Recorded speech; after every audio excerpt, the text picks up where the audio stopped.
2 Chronicles, chapter 1. Solomon, son of David, established himself firmly over his kingdom, for the Lord his God was with him, and made him exceedingly great. Then Solomon spoke to all Israel, to the commanders of thousands and commanders of hundreds, to the judges and to all the leaders in Israel, the heads of families. And Solomon and the whole assembly went to the high place at Gibeon, for God's tent of meeting was there, which Moses, the Lord's servant, had made in the desert. Now David had brought up the ark of God from Kiriath-Jearim to the place he had prepared for it, because he had pitched a tent for it in Jerusalem. But the bronze altar that Bezalel son of Uri, the son of Hur, had made was in Gibeon in front of the tabernacle of the Lord. So Solomon and the assembly inquired of him there. Solomon went up to the bronze altar before the Lord in the tent of meeting, and offered 1,000 burnt offerings on it. That night God appeared to Solomon and said to him, "Ask for whatever you want me to give you." Solomon answered God, "You have shown great kindness to David my father, and have made me king in his place. Now, Lord God, let your promise to my father David be confirmed, for you have made me king over a people who are as numerous as the dust of the earth. Give me wisdom and knowledge, that I may lead this people. For who is able to govern this great people of yours?" God said to Solomon, "Since this is your heart's desire, and you have not asked for wealth, riches, or honor, nor for the death of your enemies, and since you have not asked for a long life, but for wisdom and knowledge to govern my people over whom I have made you king, therefore wisdom and knowledge will be given you, and I will also give you wealth, riches, and honor, such as no king who was before you ever had, and none after you will have." Then Solomon went to Jerusalem from the high place at Gibeon, from before the tent of meeting, and he reigned over Israel. Solomon accumulated chariots and horses. He had 1,400 chariots and 12,000 horses, which he kept in the chariot cities and also with him in Jerusalem. The king made silver and gold as common in Jerusalem as stones, and cedar as plentiful as sycamore fig trees in the foothills. Solomon's horses were imported from Egypt and from Cuwe. The royal merchants purchased them from Cuwe. They imported a chariot from Egypt for 600 shekels of silver, and a horse for 150.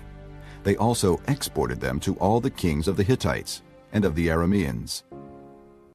Chapter 2. Solomon gave orders to build a temple for the name of the Lord and a royal palace for himself.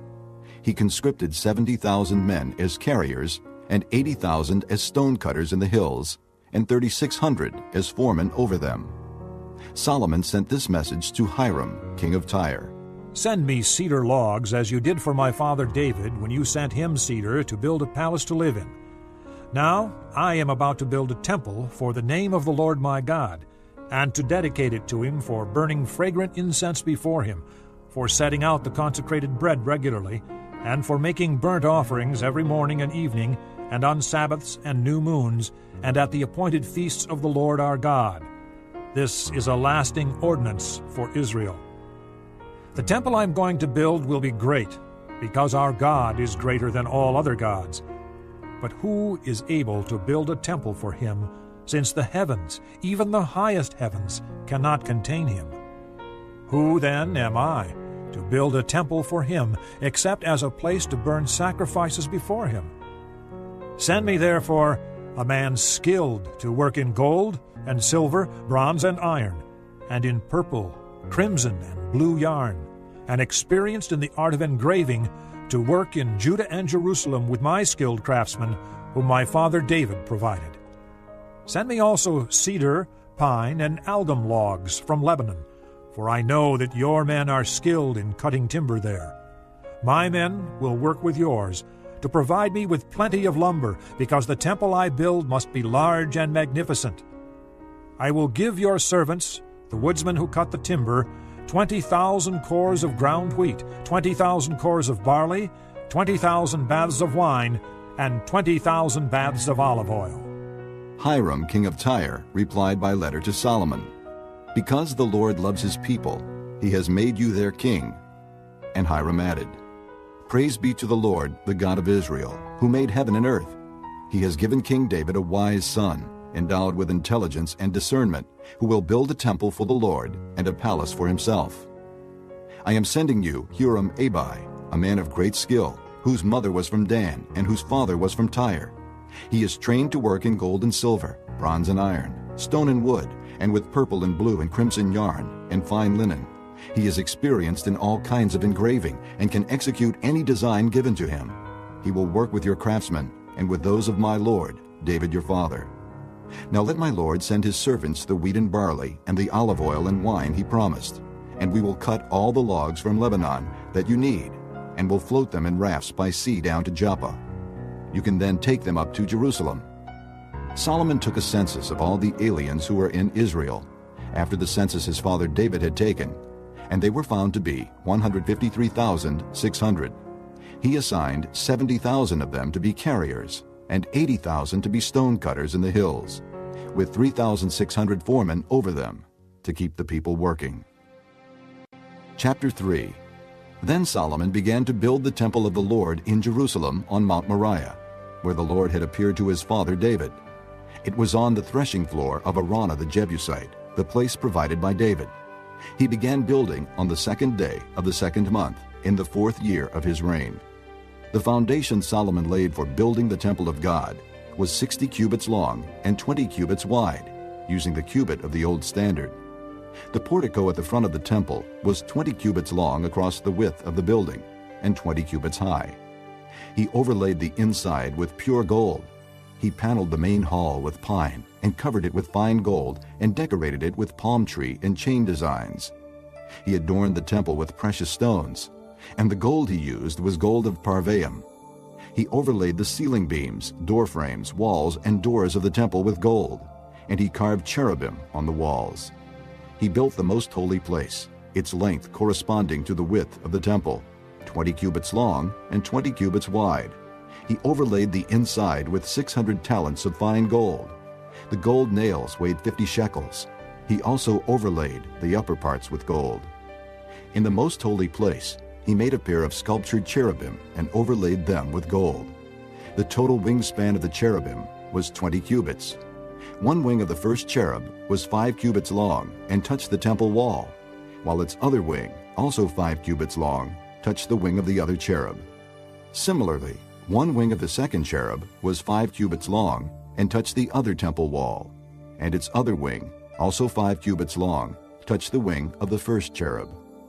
The wings of these cherubim extended 20 cubits. They stood on their feet, facing the main hall. He made the curtain of blue, purple, and crimson yarn and fine linen, with cherubim worked into it. In the front of the temple he made 2 pillars, which together were 35 cubits long, each with a capital on top measuring 5 cubits. He made interwoven chains and put them on top of the pillars. He also made 100 pomegranates and attached them to the chains. He erected the pillars in front of the temple, one to the south and one to the north. The one to the south he named Jachin, and the one to the north, Boaz. This concludes Disc 24. Chapter 4. He made a bronze altar, 20 cubits long, 20 cubits wide, and 10 cubits high. He made the sea of cast metal, circular in shape, measuring 10 cubits from rim to rim, and 5 cubits high. It took a line of 30 cubits to measure around it. Below the rim, figures of bulls encircled it, 10 to a cubit. The bulls were cast in 2 rows in one piece with the sea. The sea stood on 12 bulls, 3 facing north, 3 facing west, 3 facing south, and 3 facing east. The sea rested on top of them, and their hindquarters were toward the center. It was a handbreadth in thickness, and its rim was like the rim of a cup, like a lily blossom. It held 3,000 baths. He then made 10 basins for washing and placed 5 on the south side and 5 on the north. In them the things to be used for the burnt offerings were rinsed, but the sea was to be used by the priests for washing. He made 10 gold lampstands according to the specifications for them, and placed them in the temple, 5 on the south side and 5 on the north. He made 10 tables and placed them in the temple, 5 on the south side and 5 on the north. He also made 100 gold sprinkling bowls. He made the courtyard of the priests, and the large court and the doors for the court, and overlaid the doors with bronze. He placed the sea on the south side, at the southeast corner. He also made the pots and shovels and sprinkling bowls. So Huram finished the work he had undertaken for King Solomon in the temple of God: the 2 pillars, the 2 bowl-shaped capitals on top of the pillars, the 2 sets of network decorating the 2 bowl-shaped capitals on top of the pillars, the 400 pomegranates for the 2 sets of network, 2 rows of pomegranates for each network decorating the bowl-shaped capitals on top of the pillars, the stands with their basins, the sea and the 12 bowls under it, the pots, shovels, meat forks, and all related articles. All the objects that Huram-Abi made for King Solomon for the temple of the Lord were of polished bronze. The king had them cast in clay molds in the plain of the Jordan between Succoth and Zarethan. All these things that Solomon made amounted to so much that the weight of the bronze was not determined. Solomon also made all the furnishings that were in God's temple: the golden altar, the tables on which was the bread of the presence, the lampstands of pure gold with their lamps to burn in front of the inner sanctuary as prescribed, the gold floral work and lamps and tongs, they were solid gold, the pure gold wick trimmers, sprinkling bowls, dishes and censers, and the gold doors of the temple, the inner doors to the most holy place, and the doors of the main hall. Chapter 5. When all the work Solomon had done for the temple of the Lord was finished, he brought in the things his father David had dedicated, the silver and gold and all the furnishings, and he placed them in the treasuries of God's temple. Then Solomon summoned to Jerusalem the elders of Israel, all the heads of the tribes and the chiefs of the Israelite families, to bring up the ark of the Lord's covenant from Zion, the city of David.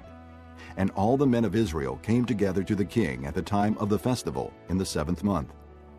When all the elders of Israel had arrived, the Levites took up the ark, and they brought up the ark in the tent of meeting and all the sacred furnishings in it. The priests, who were Levites, carried them up, and King Solomon and the entire assembly of Israel that had gathered about him were before the ark, sacrificing so many sheep and cattle that they could not be recorded or counted.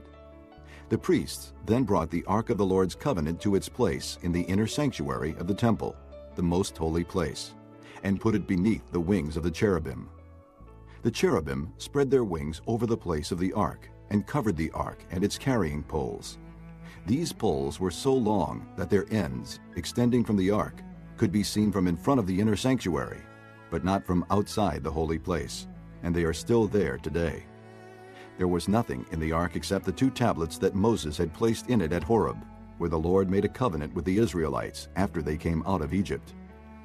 The priests then withdrew from the holy place. All the priests who were there had consecrated themselves, regardless of their divisions. All the Levites who were musicians, Asaph, Heman, Jeduthun, and their sons and relatives, stood on the east side of the altar, dressed in fine linen and playing cymbals, harps, and lyres. They were accompanied by 120 priests sounding trumpets. The trumpeters and singers joined in unison, as with one voice, to give praise and thanks to the Lord. Accompanied by trumpets, cymbals, and other instruments, they raised their voices in praise to the Lord and sang, "He is good. His love endures forever." Then the temple of the Lord was filled with a cloud, and the priests could not perform their service because of the cloud, for the glory of the Lord filled the temple of God. Chapter 6. Then Solomon said, The Lord has said that he would dwell in a dark cloud. I have built a magnificent temple for you, a place for you to dwell forever. While the whole assembly of Israel was standing there, the king turned around and blessed them. Then he said, Praise be to the Lord, the God of Israel, who with his hands has fulfilled what he promised with his mouth to my father David. For he said, Since the day I brought my people out of Egypt, I have not chosen a city in any tribe of Israel to have a temple built for my name to be there, nor have I chosen any one to be the leader over my people Israel. But now I have chosen Jerusalem for my name to be there, and I have chosen David to rule my people Israel. My father David had it in his heart to build a temple for the name of the Lord, the God of Israel. But the Lord said to my father David, Because it was in your heart to build a temple for my name, you did well to have this in your heart. Nevertheless, you are not the one to build the temple, but your son, who is your own flesh and blood. He is the one who will build the temple for my name. The Lord has kept the promise he made. I have succeeded David my father, and now I sit on the throne of Israel just as the Lord promised. And I have built the temple for the name of the Lord, the God of Israel. There I have placed the ark, in which is the covenant of the Lord that he made with the people of Israel. Then Solomon stood before the altar of the Lord in front of the whole assembly of Israel, and spread out his hands.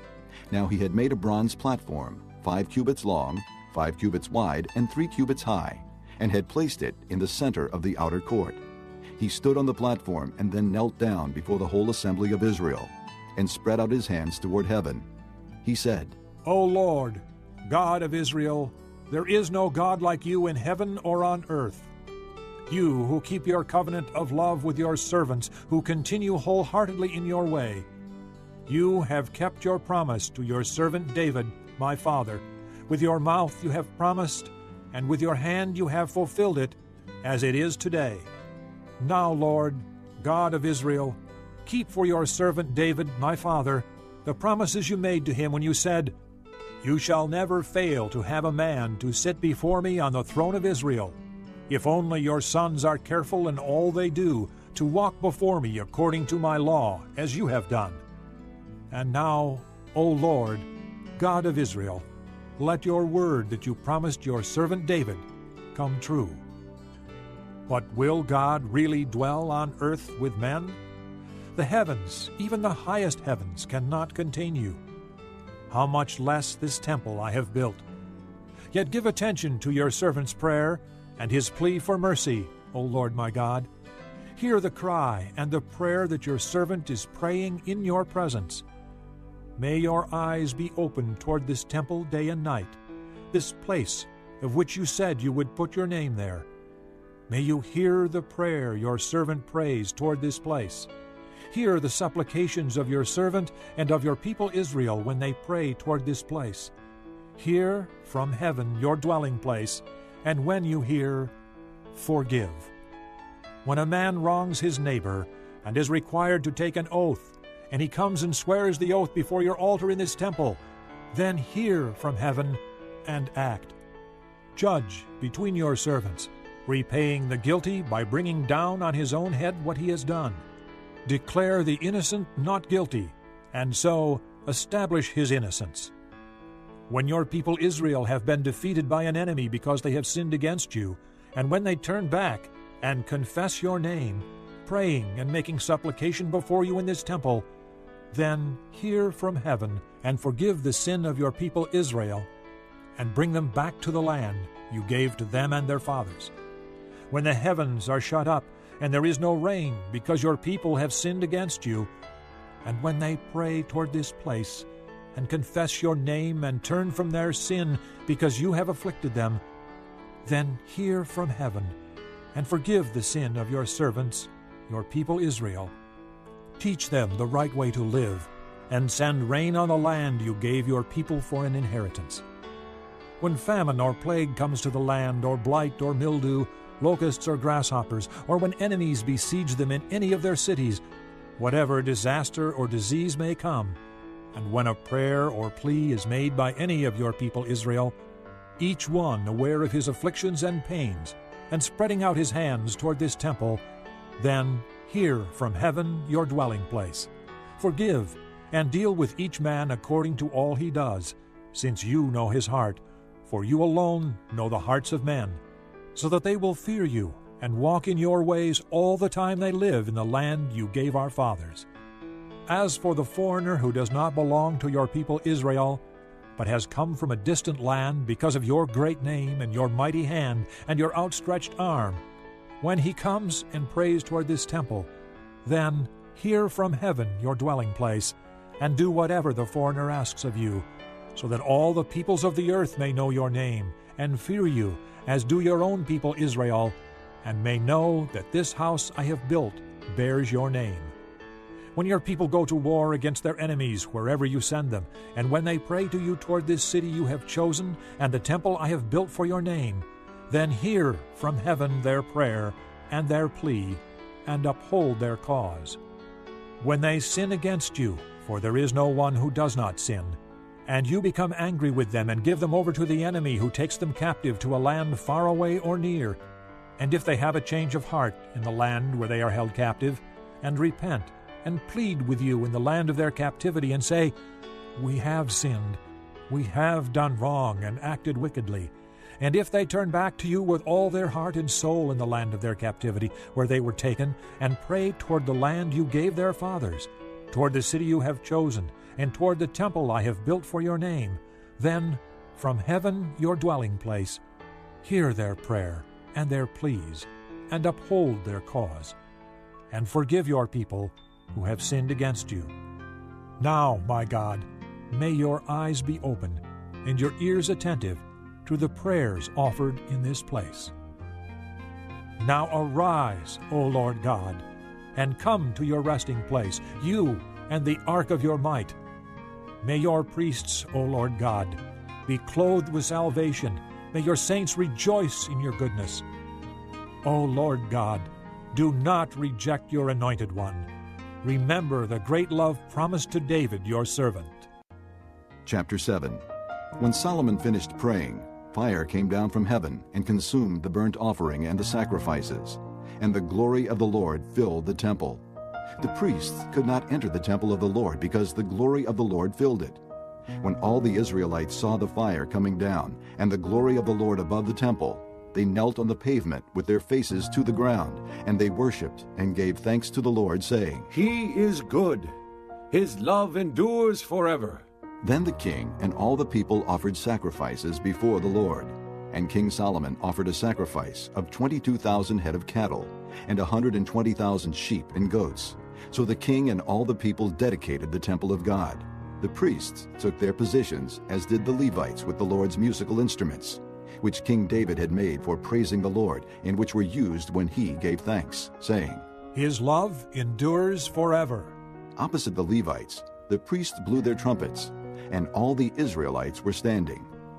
Solomon consecrated the middle part of the courtyard in front of the temple of the Lord, and there he offered burnt offerings and the fat of the fellowship offerings, because the bronze altar he had made could not hold the burnt offerings, the grain offerings, and the fat portions. So Solomon observed the festival at that time for 7 days, and all Israel with him, a vast assembly, people from Lebo-Hamath to the Wadi of Egypt. On the 8th day they held an assembly, for they had celebrated the dedication of the altar for 7 days, and the festival for 7 days more.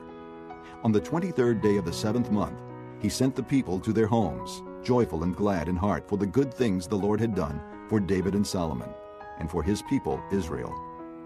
When Solomon had finished the temple of the Lord and the royal palace, and had succeeded in carrying out all he had in mind to do in the temple of the Lord and in his own palace, the Lord appeared to him at night and said, I have heard your prayer, and have chosen this place for myself as a temple for sacrifices.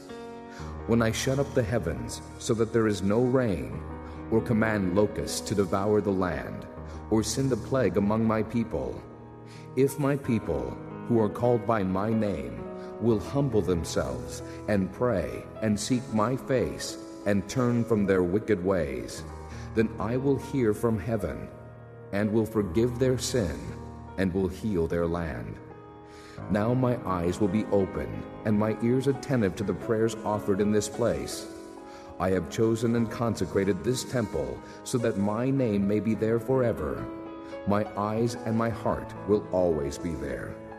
As for you, if you walk before me as David your father did, and do all I command, and observe my decrees and laws, I will establish your royal throne, as I covenanted with David your father when I said, You shall never fail to have a man to rule over Israel. But if you turn away and forsake the decrees and commands I have given you, and go off to serve other gods and worship them, then I will uproot Israel from my land, which I have given them, and will reject this temple I have consecrated for my name. I will make it a byword and an object of ridicule among all peoples. And though this temple is now so imposing, all who pass by will be appalled and say, "Why has the Lord done such a thing to this land and to this temple?" People will answer, "Because they have forsaken the Lord, the God of their fathers, who brought them out of Egypt, and have embraced other gods, worshiping and serving them. That is why he brought all this disaster on them." Chapter 8. At the end of 20 years, during which Solomon built the temple of the Lord and his own palace, Solomon rebuilt the villages that Hiram had given him and settled Israelites in them. Solomon then went to Hamath Zobah and captured it. He also built up Tadmor in the desert and all the store cities he had built in Hamath. He rebuilt Upper Beth-horon and Lower Beth-horon as fortified cities, with walls and with gates and bars, as well as Baalath and all his store cities, and all the cities for his chariots and for his horses, whatever he desired to build in Jerusalem, in Lebanon, and throughout all the territory he ruled. All the people left from the Hittites, Amorites, Perizzites, Hivites, and Jebusites, these people were not Israelites, that is, their descendants remaining in the land, whom the Israelites had not destroyed, these Solomon conscripted for his slave labor force, as it is to this day. But Solomon did not make slaves of the Israelites for his work. They were his fighting men, commanders of his captains, and commanders of his chariots and charioteers. They were also King Solomon's chief officials, 250 officials supervising the men. Solomon brought Pharaoh's daughter up from the city of David to the palace he had built for her, for he said, My wife must not live in the palace of David king of Israel, because the places the ark of the Lord has entered are holy. On the altar of the Lord that he had built in front of the portico, Solomon sacrificed burnt offerings to the Lord, according to the daily requirement for offerings commanded by Moses for Sabbaths, new moons, and the 3 annual feasts, the Feast of Unleavened Bread, the Feast of Weeks, and the Feast of Tabernacles. In keeping with the ordinance of his father David, he appointed the divisions of the priests for their duties, and the Levites to lead the praise and to assist the priests according to each day's requirement. He also appointed the gatekeepers by divisions for the various gates, because this was what David the man of God had ordered. They did not deviate from the king's commands to the priests or to the Levites in any matter, including that of the treasuries. All Solomon's work was carried out, from the day the foundation of the temple of the Lord was laid until its completion. So the temple of the Lord was finished. Then Solomon went to Ezion-Geber and Elath on the coast of Edom. And Hiram sent him ships commanded by his own officers, men who knew the sea. These, with Solomon's men, sailed to Ophir and brought back 450 talents of gold, which they delivered to King Solomon. Chapter 9. When the queen of Sheba heard of Solomon's fame, she came to Jerusalem to test him with hard questions. Arriving with a very great caravan, with camels carrying spices, large quantities of gold and precious stones, she came to Solomon and talked with him about all she had on her mind. Solomon answered all her questions. Nothing was too hard for him to explain to her. When the queen of Sheba saw the wisdom of Solomon, as well as the palace he had built, the food on his table, the seating of his officials, the attending servants in their robes, the cupbearers in their robes, and the burnt offerings he made at the temple of the Lord, she was overwhelmed. She said to the king, The report I heard in my own country about your achievements and your wisdom is true. But I did not believe what they said until I came and saw with my own eyes. Indeed, not even half the greatness of your wisdom was told me. You have far exceeded the report I heard. How happy your men must be! How happy your officials, who continually stand before you and hear your wisdom. Praise be to the Lord your God, who has delighted in you and placed you on his throne as king to rule for the Lord your God. Because of the love of your God for Israel and his desire to uphold them forever, he has made you king over them, to maintain justice and righteousness. Then she gave the king 120 talents of gold, large quantities of spices, and precious stones. There had never been such spices as those the queen of Sheba gave to King Solomon. The men of Hiram and the men of Solomon brought gold from Ophir. They also brought algum wood and precious stones. The king used the algum wood to make steps for the temple of the Lord and for the royal palace, and to make harps and lyres for the musicians. Nothing like them had ever been seen in Judah. King Solomon gave the Queen of Sheba all she desired and asked for. He gave her more than she had brought to him. Then she left and returned with her retinue to her own country.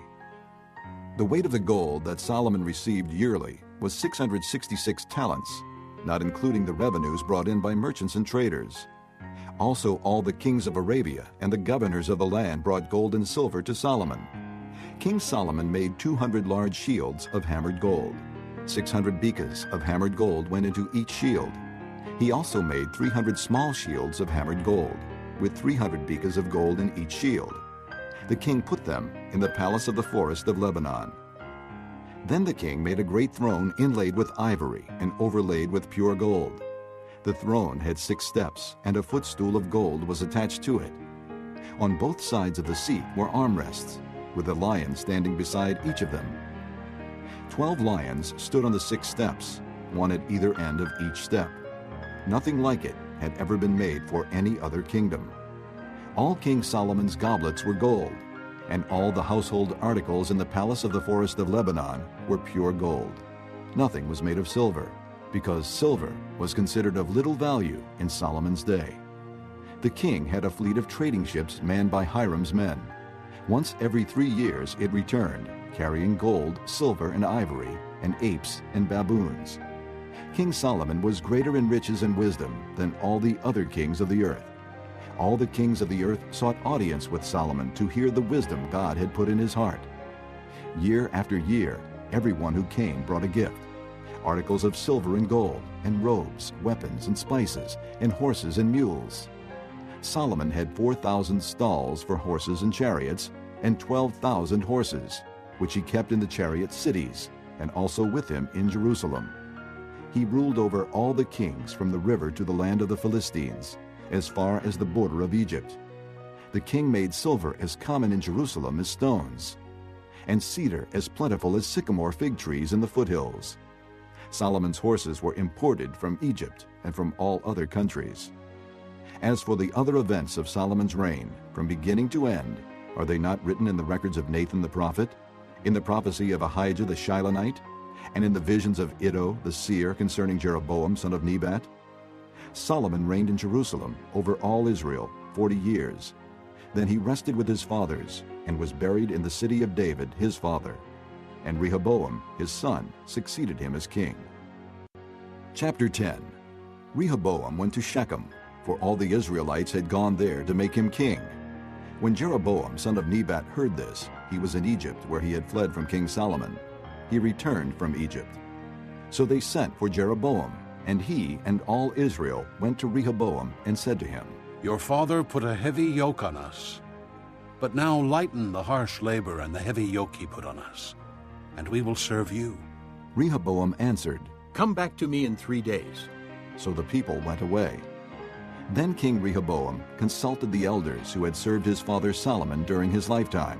"How would you advise me to answer these people?" He asked. They replied, "If you will be kind to these people and please them and give them a favorable answer, they will always be your servants." But Rehoboam rejected the advice the elders gave him, and consulted the young men who had grown up with him and were serving him. He asked them, "What is your advice? How should we answer these people who say to me, 'Lighten the yoke that your father put on us'?" The young men who had grown up with him replied, "Tell the people who have said to you, 'Your father put a heavy yoke on us, but make our yoke lighter.' Tell them, 'My little finger is thicker than my father's waist. My father laid on you a heavy yoke. I will make it even heavier. My father scourged you with whips. I will scourge you with scorpions.'" 3 days later, Jeroboam and all the people returned to Rehoboam, as the king had said. "Come back to me in 3 days." The king answered them harshly. Rejecting the advice of the elders, he followed the advice of the young men and said, "My father made your yoke heavy. I will make it even heavier. My father scourged you with whips. I will scourge you with scorpions." So the king did not listen to the people, for this turn of events was from God, to fulfill the word the Lord had spoken to Jeroboam son of Nebat through Ahijah the Shilonite. When all Israel saw that the king refused to listen to them, they answered the king, What share do we have in David? What part in Jesse's son? To your tents, O Israel. Look after your own house, O David." So all the Israelites went home. But as for the Israelites who were living in the towns of Judah, Rehoboam still ruled over them. King Rehoboam sent out Adoniram, who was in charge of forced labor, but the Israelites stoned him to death. King Rehoboam, however, managed to get into his chariot and escape to Jerusalem. So Israel has been in rebellion against the house of David to this day. Chapter 11. When Rehoboam arrived in Jerusalem, he mustered the house of Judah and Benjamin, 180,000 fighting men, to make war against Israel and to regain the kingdom for Rehoboam. But this word of the Lord came to Shemaiah, the man of God. Say to Rehoboam, son of Solomon, king of Judah, and to all the Israelites in Judah and Benjamin, this is what the Lord says. Do not go up to fight against your brothers. Go home, every one of you, for this is my doing. So they obeyed the words of the Lord and turned back from marching against Jeroboam. Rehoboam lived in Jerusalem and built up towns for defense in Judah: Bethlehem, Etam, Tekoa, Beth-zur, Soko, Adullam, Gath, Maresha, Ziph, Adoraim, Lachish, Azekah, Zorah, Ajalon, and Hebron. These were fortified cities in Judah and Benjamin. He strengthened their defenses and put commanders in them with supplies of food, olive oil, and wine. He put shields and spears in all the cities and made them very strong. So Judah and Benjamin were his. The priests and Levites from all their districts throughout Israel sided with him. The Levites even abandoned their pasture lands and property and came to Judah and Jerusalem, because Jeroboam and his sons had rejected them as priests of the Lord.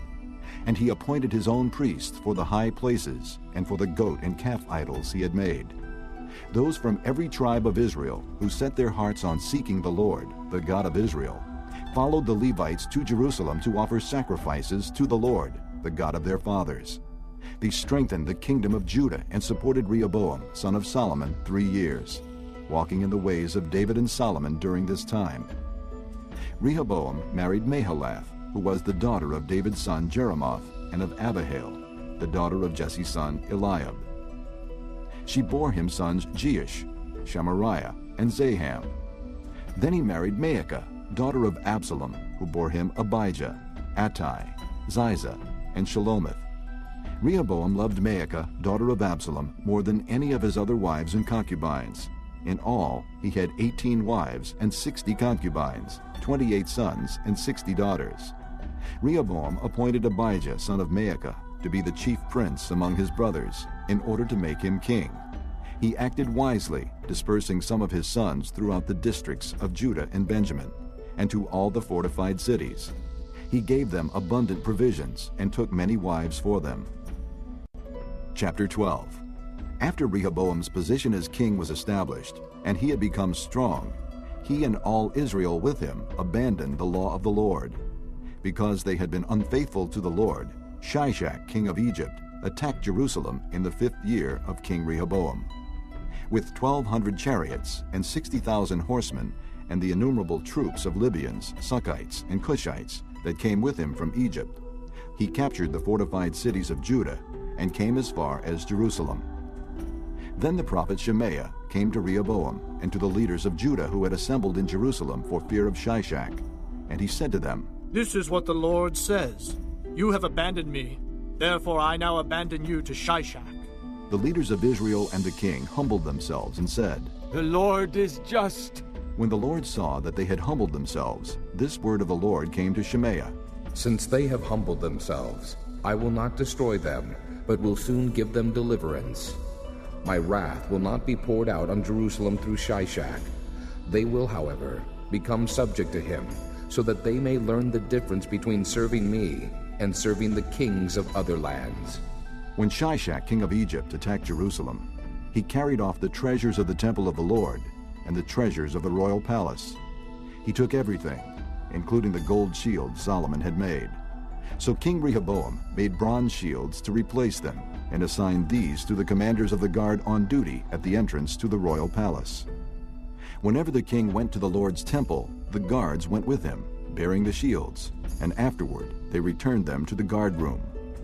Because Rehoboam humbled himself, the Lord's anger turned from him, and he was not totally destroyed. Indeed, there was some good in Judah. King Rehoboam established himself firmly in Jerusalem and continued as king. He was 41 years old when he became king, and he reigned 17 years in Jerusalem, the city the Lord had chosen out of all the tribes of Israel in which to put his name. His mother's name was Naamah. She was an Ammonite. He did evil because he had not set his heart on seeking the Lord. As for the events of Rehoboam's reign, from beginning to end, are they not written in the records of Shemaiah the prophet and of Iddo the seer that deal with genealogies? There was continual warfare between Rehoboam and Jeroboam. Rehoboam rested with his fathers and was buried in the city of David, and Abijah his son succeeded him as king. Chapter 13. In the 18th year of the reign of Jeroboam, Abijah became king of Judah, and he reigned in Jerusalem 3 years. His mother's name was Maacah, a daughter of Uriel of Gibeah. There was war between Abijah and Jeroboam. Abijah went into battle with a force of 400,000 able fighting men, and Jeroboam drew up a battle line against him with 800,000 able troops. Abijah stood on Mount Zemaraim in the hill country of Ephraim and said, Jeroboam and all Israel, listen to me. Don't you know that the Lord, the God of Israel, has given the kingship of Israel to David and his descendants forever by a covenant of salt? Yet Jeroboam son of Nebat, an official of Solomon son of David, rebelled against his master. Some worthless scoundrels gathered around him and opposed Rehoboam, son of Solomon, when he was young and indecisive and not strong enough to resist them. And now you plan to resist the kingdom of the Lord, which is in the hands of David's descendants. You are indeed a vast army and have with you the golden calves that Jeroboam made to be your gods. But didn't you drive out the priests of the Lord, the sons of Aaron and the Levites, and make priests of your own, as the peoples of other lands do? Whoever comes to consecrate himself with a young bull and 7 rams may become a priest of what are not gods. As for us, the Lord is our God, and we have not forsaken him. The priests who serve the Lord are sons of Aaron, and the Levites assist them. Every morning and evening they present burnt offerings and fragrant incense to the Lord. They set out the bread on the ceremonially clean table and light the lamps on the gold lampstand every evening. We are observing the requirements of the Lord our God. But you have forsaken him. God is with us. He is our leader. His priests with their trumpets will sound the battle cry against you. Men of Israel, do not fight against the Lord, the God of your fathers, for you will not succeed. Now Jeroboam had sent troops around to the rear, so that while he was in front of Judah, the ambush was behind them. Judah turned and saw that they were being attacked at both front and rear. Then they cried out to the Lord.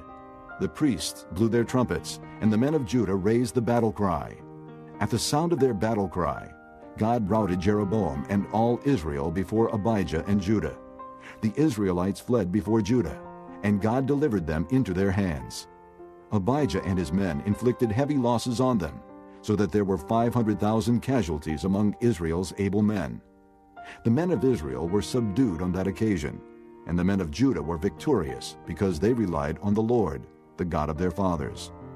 Abijah pursued Jeroboam and took from him the towns of Bethel, Jeshanah, and Ephron, with their surrounding villages. Jeroboam did not regain power during the time of Abijah, and the Lord struck him down, and he died. But Abijah grew in strength. He married 14 wives and had 22 sons and 16 daughters. The other events of Abijah's reign, what he did and what he said, are written in the annotations of the prophet Iddo. Chapter 14. And Abijah rested with his fathers, and was buried in the city of David. Asa, his son, succeeded him as king, and in his days the country was at peace for 10 years. Asa did what was good and right in the eyes of the Lord his God. He removed the foreign altars and the high places, smashed the sacred stones, and cut down the Asherah poles. He commanded Judah to seek the Lord, the God of their fathers, and to obey his laws and commands. He removed the high places and incense altars in every town in Judah, and the kingdom was at peace under him. He built up the fortified cities of Judah, since the land was at peace. No one was at war with him during those years, for the Lord gave him rest. "Let us build up these towns," he said to Judah, "and put walls around them with towers, gates, and bars. The land is still ours, because we have sought the Lord our God. We sought him, and he has given us rest on every side." So they built and prospered. Asa had an army of 300,000 men from Judah, equipped with large shields and with spears, and 280,000 from Benjamin, armed with small shields and with bows. All these were brave fighting men. Zerah the Cushite marched out against them with a vast army and 300 chariots, and came as far as Mareshah. Asa went out to meet him, and they took up battle positions in the valley of Zephathah near Mareshah. Then Asa called to the Lord his God and said, "Lord, there is no one like you to help the powerless against the mighty. Help us, O Lord our God, for we rely on you. And in your name we have come against this vast army. O Lord, you are our God. Do not let man prevail against you."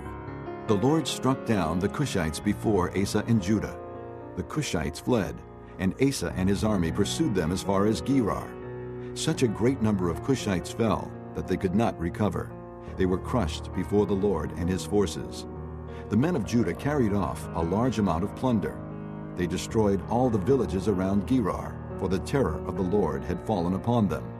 They plundered all these villages, since there was much booty there. They also attacked the camps of the herdsmen, and carried off droves of sheep and goats and camels. Then they returned to Jerusalem. Chapter 15. The Spirit of God came upon Azariah, son of Oded. He went out to meet Asa, and said to him, "Listen to me, Asa, and all Judah and Benjamin. The Lord is with you when you are with him. If you seek him, he will be found by you. But if you forsake him, he will forsake you. For a long time, Israel was without the true God, without a priest to teach, and without the law. But in their distress they turned to the Lord, the God of Israel, and sought him, and he was found by them. In those days it was not safe to travel about, for all the inhabitants of the lands were in great turmoil. One nation was being crushed by another, and one city by another, because God was troubling them with every kind of distress. But as for you, be strong, and do not give up, for your work will be rewarded." When Asa heard these words and the prophecy of Azariah, son of Oded the prophet, he took courage. He removed the detestable idols from the whole land of Judah and Benjamin, and from the towns he had captured in the hills of Ephraim. He repaired the altar of the Lord that was in front of the portico of the Lord's temple. Then he assembled all Judah and Benjamin, and the people from Ephraim, Manasseh, and Simeon, who had settled among them, for large numbers had come over to him from Israel, when they saw that the Lord his God was with him. They assembled at Jerusalem in the 3rd month of the 15th year of Asa's reign. At that time they sacrificed to the Lord 700 head of cattle, and 7,000 sheep and goats from the plunder they had brought back. They entered into a covenant to seek the Lord, the God of their fathers, with all their heart and soul. All who would not seek the Lord, the God of Israel, were to be put to death, whether small or great, man or woman. They took an oath to the Lord with loud acclamation, with shouting, and with trumpets and horns. All Judah rejoiced about the oath, because they had sworn it wholeheartedly. They sought God eagerly, and he was found by them. So the Lord gave them rest on every side. King Asa also deposed his grandmother Maacah from her position as queen mother, because she had made a repulsive Asherah pole. Asa cut the pole down, broke it up, and burned it in the Kidron Valley. Although he did not remove the high places from Israel, Asa's heart was fully committed to the Lord all his life. He brought into the temple of God the silver and gold and the articles that he and his father had dedicated. There was no more war until the 35th year of Asa's reign. Chapter 16. In the 36th year of Asa's reign, Baasha, king of Israel, went up against Judah and fortified Ramah to prevent anyone from leaving or entering the territory of Asa, king of Judah.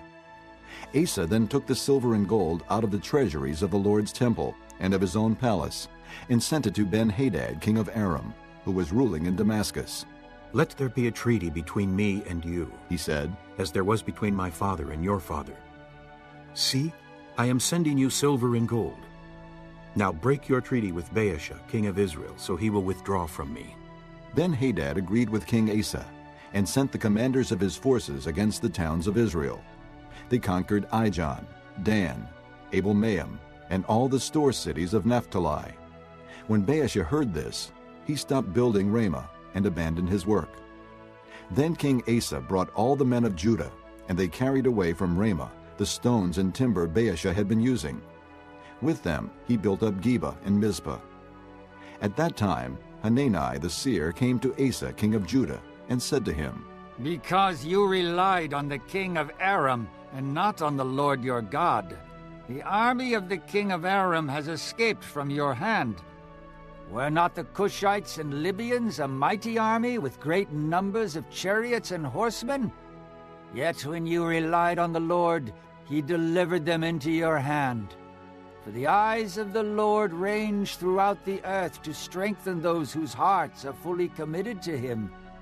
You have done a foolish thing, and from now on you will be at war." Asa was angry with the seer because of this. He was so enraged that he put him in prison. At the same time, Asa brutally oppressed some of the people.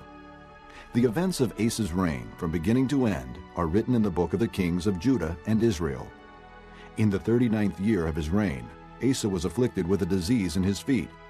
Though his disease was severe, even in his illness, he did not seek help from the Lord, but only from the physicians. Then in the 41st year of his reign, Asa died and rested with his fathers. They buried him in the tomb that he had cut out for himself in the city of David.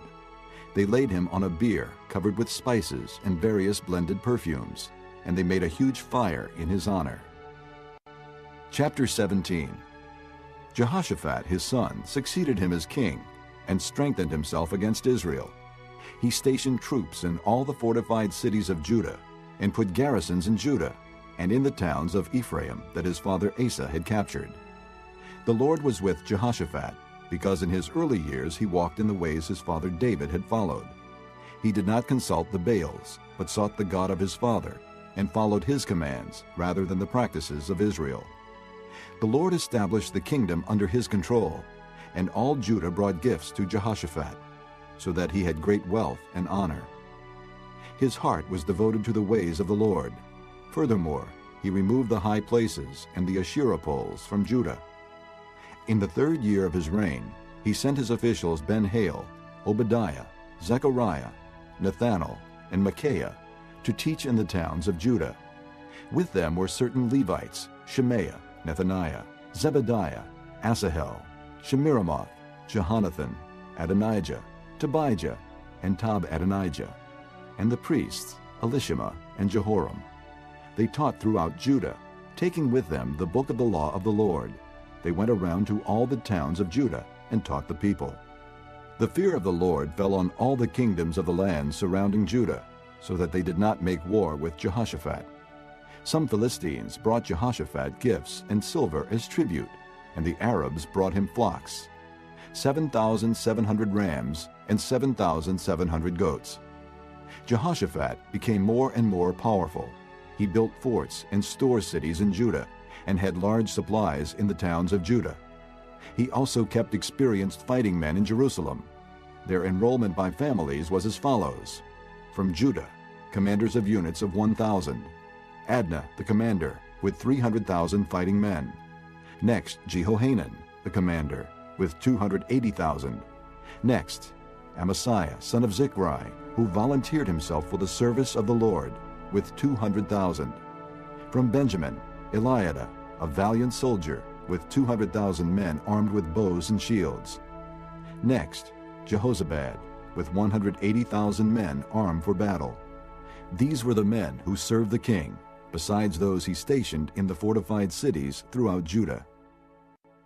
Chapter 18. Now Jehoshaphat had great wealth and honor, and he allied himself with Ahab by marriage. Some years later, he went down to visit Ahab in Samaria. Ahab slaughtered many sheep and cattle for him and the people with him, and urged him to attack Ramoth-Gilead. Ahab, king of Israel, asked Jehoshaphat, king of Judah, "Will you go with me against Ramoth-Gilead?" Jehoshaphat replied, I am as you are, and my people as your people. We will join you in the war. But Jehoshaphat also said to the king of Israel, First seek the counsel of the Lord. So the king of Israel brought together the prophets, 400 men, and asked them, Shall we go to war against Ramoth-Gilead, or shall I refrain? Go, they answered. For God will give it into the king's hand. But Jehoshaphat asked, Is there not a prophet of the Lord here whom we can inquire of? The king of Israel answered Jehoshaphat, There is still one man through whom we can inquire of the Lord, but I hate him because he never prophesies anything good about me, but always bad. He is Micaiah, son of Imlah. The king should not say that, Jehoshaphat replied. So the king of Israel called one of his officials and said, Bring Micaiah, son of Imlah, at once. Dressed in their royal robes, the king of Israel and Jehoshaphat, king of Judah, were sitting on their thrones at the threshing floor by the entrance to the gate of Samaria, with all the prophets prophesying before them. Now Zedekiah, son of Chenaanah, had made iron horns, and he declared, This is what the Lord says. With these you will gore the Arameans until they are destroyed. All the other prophets were prophesying the same thing. Attack Ramoth-Gilead, and be victorious, They said. for the Lord will give it into the king's hand. The messenger who had gone to summon Micaiah said to him, Look, as one man the other prophets are predicting success for the king. Let your word agree with theirs, and speak favorably. But Micaiah said, As surely as the Lord lives, I can tell him only what my God says. When he arrived, the king asked him, Micaiah, shall we go to war against Ramoth-Gilead, or shall I refrain? Attack and be victorious, he answered. for they will be given into your hand. The king said to him, How many times must I make you swear to tell me nothing but the truth in the name of the Lord? Then Micaiah answered, I saw all Israel scattered on the hills like sheep without a shepherd, and the Lord said, These people have no master. Let each one go home in peace. The king of Israel said to Jehoshaphat, Didn't I tell you that he never prophesies anything good about me, but only bad? Micaiah continued, Therefore hear the word of the Lord. I saw the Lord sitting on his throne with all the host of heaven standing on his right and on his left. And the Lord said, Who will entice Ahab, king of Israel, into attacking Ramoth-Gilead and going to his death there? One suggested this, and another that. Finally a spirit came forward, stood before the Lord, and said, I will entice him. By what means? The Lord asked. I will go and be a lying spirit in the mouths of all his prophets, he said. You will succeed in enticing him, said the Lord. Go and do it. So now the Lord has put a lying spirit in the mouths of these prophets of yours. The Lord has decreed disaster for you. Then Zedekiah, son of Chenaanah, went up and slapped Micaiah in the face. Which way did the Spirit from the Lord go when he went from me to speak to you? He asked. Micaiah replied, You will find out on the day you go to hide in an inner room. The king of Israel then ordered, Take Micaiah and send him back to Ammon, the ruler of the city, and to Joash, the king's son, and say, This is what the king says. Put this fellow in prison, and give him nothing but bread and water until I return safely. Micaiah declared, If you ever return safely, the Lord has not spoken through me. Then he added, Mark my words, all you people. So the king of Israel and Jehoshaphat, king of Judah, went up to Ramoth-Gilead. The king of Israel said to Jehoshaphat, I will enter the battle in disguise, but you wear your royal robes. So the king of Israel disguised himself and went into battle. Now the king of Aram had ordered his chariot commanders, Do not fight with anyone, small or great, except the king of Israel.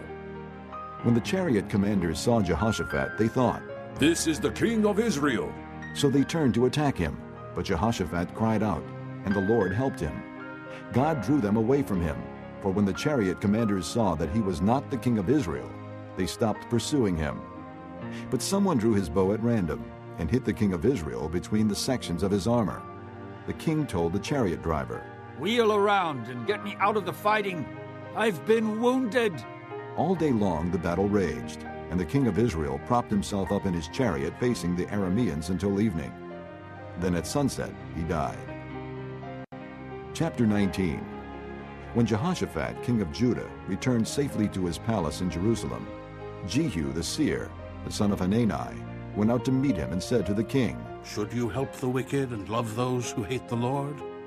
Because of this, the wrath of the Lord is upon you. There is, however, some good in you, for you have rid the land of the Asherah poles, and have set your heart on seeking God. Jehoshaphat lived in Jerusalem, and he went out again among the people from Beersheba to the hill country of Ephraim, and turned them back to the Lord, the God of their fathers. He appointed judges in the land, in each of the fortified cities of Judah. He told them, Consider carefully what you do, because you are not judging for man but for the Lord, who is with you whenever you give a verdict. Now let the fear of the Lord be upon you. Judge carefully, for with the Lord our God there is no injustice or partiality or bribery. In Jerusalem also, Jehoshaphat appointed some of the Levites, priests, and heads of Israelite families to administer the law of the Lord and to settle disputes. And they lived in Jerusalem. He gave them these orders. You must serve faithfully and wholeheartedly in the fear of the Lord. In every case that comes before you from your fellow countrymen who live in the cities, whether bloodshed or other concerns of the law, commands, decrees, or ordinances, you are to warn them not to sin against the Lord, otherwise his wrath will come on you and your brothers. Do this, and you will not sin. Amariah, the chief priest, will be over you in any matter concerning the Lord, and Zebediah, son of Ishmael, the leader of the tribe of Judah, will be over you in any matter concerning the king, and the Levites will serve as officials before you. Act with courage, and may the Lord be with those who do well. Chapter 20. After this, the Moabites and Ammonites, with some of the Meunites, came to make war on Jehoshaphat. Some men came and told Jehoshaphat, A vast army is coming against you from Edom, from the other side of the sea. It is already in Hazazon Tamar, that is, En-Gedi. Alarmed, Jehoshaphat resolved to inquire of the Lord, and he proclaimed a fast for all Judah. The people of Judah came together to seek help from the Lord. Indeed, they came from every town in Judah to seek him. Then Jehoshaphat stood up in the assembly of Judah and Jerusalem at the temple of the Lord in the front of the new courtyard and said, O Lord God of our fathers, are you not the God who is in heaven? You rule over all the kingdoms of the nations. Power and might are in your hand, and no one can withstand you. O our God, did you not drive out the inhabitants of this land before your people Israel, and give it forever to the descendants of Abraham your friend? They have lived in it and have built in it a sanctuary for your name, saying, If calamity comes upon us, whether the sword of judgment, or plague, or famine, we will stand in your presence before this temple that bears your name, and will cry out to you in our distress, and you will hear us and save us. But now here are men from Ammon, Moab, and Mount Seir, whose territory you would not allow Israel to invade when they came from Egypt. So they turned away from them and did not destroy them. See how they are repaying us by coming to drive us out of the possession you gave us as an inheritance. O our God, will you not judge them? For we have no power to face this vast army that is attacking us. We do not know what to do, but our eyes are upon you. All the men of Judah, with their wives and children and little ones, stood there before the Lord. Then the Spirit of the Lord came upon Jahaziel, son of Zechariah, the son of Benaiah, the son of Jael, the son of Mattaniah, a Levite, and descendant of Asaph, as he stood in the assembly. He said, Listen, King Jehoshaphat and all who live in Judah and Jerusalem. This is what the Lord says to you. Do not be afraid or discouraged because of this vast army, for the battle is not yours but God's. Tomorrow march down against them. They will be climbing up by the pass of Ziz, and you will find them at the end of the gorge in the desert of Jeruel. You will not have to fight this battle. Take up your positions, stand firm, and see the deliverance the Lord will give you, O Judah and Jerusalem. Do not be afraid. Do not be discouraged. Go out to face them tomorrow, and the Lord will be with you. Jehoshaphat bowed with his face to the ground, and all the people of Judah and Jerusalem fell down in worship before the Lord.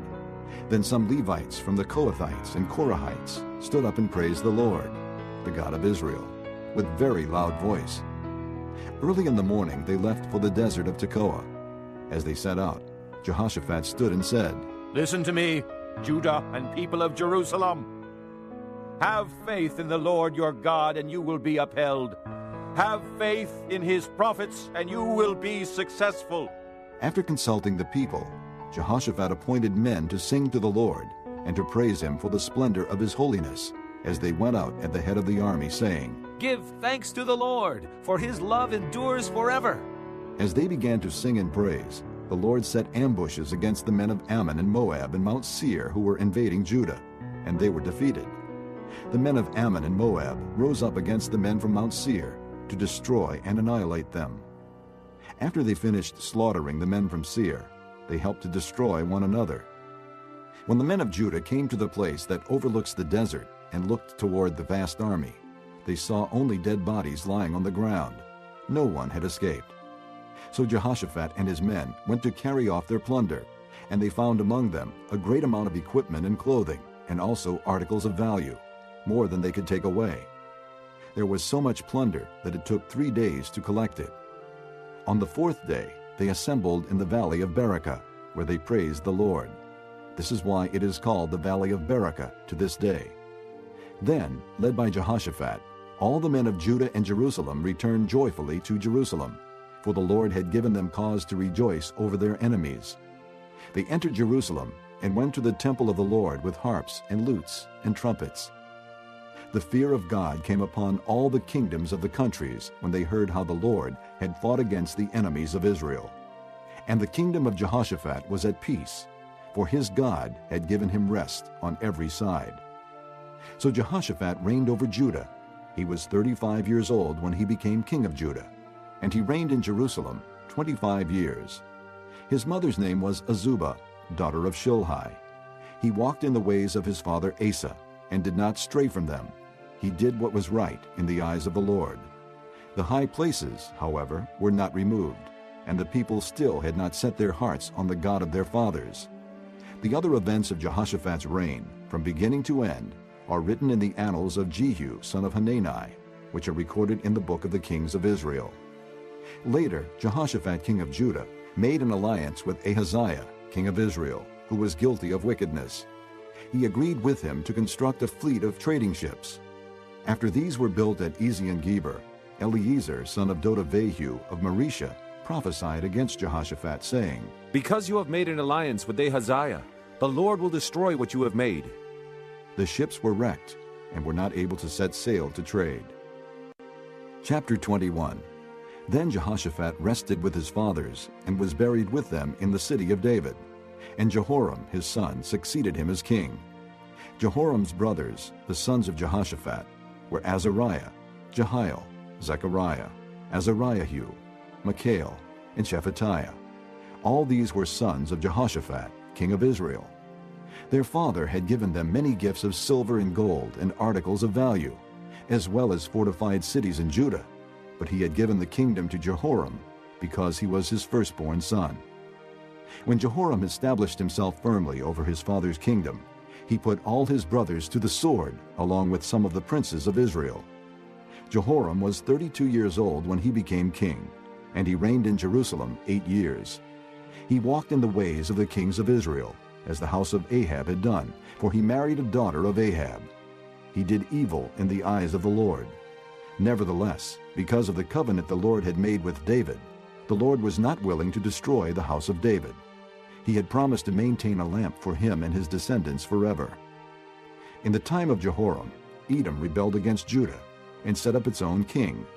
So Jehoram went there with his officers and all his chariots. The Edomites surrounded him and his chariot commanders, but he rose up and broke through by night. To this day, Edom has been in rebellion against Judah. Libnah revolted at the same time, because Jehoram had forsaken the Lord, the God of his fathers. He had also built high places on the hills of Judah, and had caused the people of Jerusalem to prostitute themselves, and had led Judah astray. Jehoram received a letter from Elijah the prophet, which said, "This is what the Lord, the God of your father David, says. You have not walked in the ways of your father Jehoshaphat, or of Asa, king of Judah. But you have walked in the ways of the kings of Israel, and you have led Judah and the people of Jerusalem to prostitute themselves, just as the house of Ahab did. You have also murdered your own brothers, members of your father's house, men who were better than you. So now the Lord is about to strike your people, your sons, your wives, and everything that is yours with a heavy blow. You yourself will be very ill with the lingering disease of the bowels, until the disease causes your bowels to come out." The Lord aroused against Jehoram the hostility of the Philistines and of the Arabs who lived near the Cushites. They attacked Judah, invaded it, and carried off all the goods found in the king's palace, together with his sons and wives. Not a son was left to him, except Ahaziah, the youngest. After all this, the Lord afflicted Jehoram with an incurable disease of the bowels. In the course of time, at the end of the 2nd year, his bowels came out because of the disease, and he died in great pain. His people made no fire in his honor, as they had for his fathers. Jehoram was 32 years old when he became king, and he reigned in Jerusalem 8 years. He passed away to no one's regret, and was buried in the city of David, but not in the tombs of the kings. Chapter 22. The people of Jerusalem made Ahaziah, Jehoram's youngest son, king in his place, since the raiders who came with the Arabs into the camp had killed all the older sons. So Ahaziah, son of Jehoram king of Judah, began to reign. Ahaziah was 22 years old when he became king, and he reigned in Jerusalem 1 year. His mother's name was Athaliah, a granddaughter of Omri. He too walked in the ways of the house of Ahab, for his mother encouraged him in doing wrong. He did evil in the eyes of the Lord, as the house of Ahab had done, for after his father's death they became his advisers to his undoing. He also followed their counsel when he went with Joram son of Ahab king of Israel to war against Hazael king of Aram at Ramoth-Gilead. The Arameans wounded Joram, so he returned to Jezreel to recover from the wounds they had inflicted on him at Ramoth in his battle with Hazael king of Aram. Then Ahaziah, son of Jehoram king of Judah, went down to Jezreel to see Joram son of Ahab, because he had been wounded. Through Ahaziah's visit to Joram, God brought about Ahaziah's downfall. When Ahaziah arrived, he went out with Joram to meet Jehu son of Nimshi, whom the Lord had anointed to destroy the house of Ahab. While Jehu was executing judgment on the house of Ahab, he found the princes of Judah and the sons of Ahaziah's relatives who had been attending Ahaziah, and he killed them. He then went in search of Ahaziah, and his men captured him while he was hiding in Samaria. He was brought to Jehu and put to death. They buried him, for they said, "He was a son of Jehoshaphat, who sought the Lord with all his heart." So there was no one in the house of Ahaziah powerful enough to retain the kingdom. When Athaliah, the mother of Ahaziah, saw that her son was dead, she proceeded to destroy the whole royal family of the house of Judah.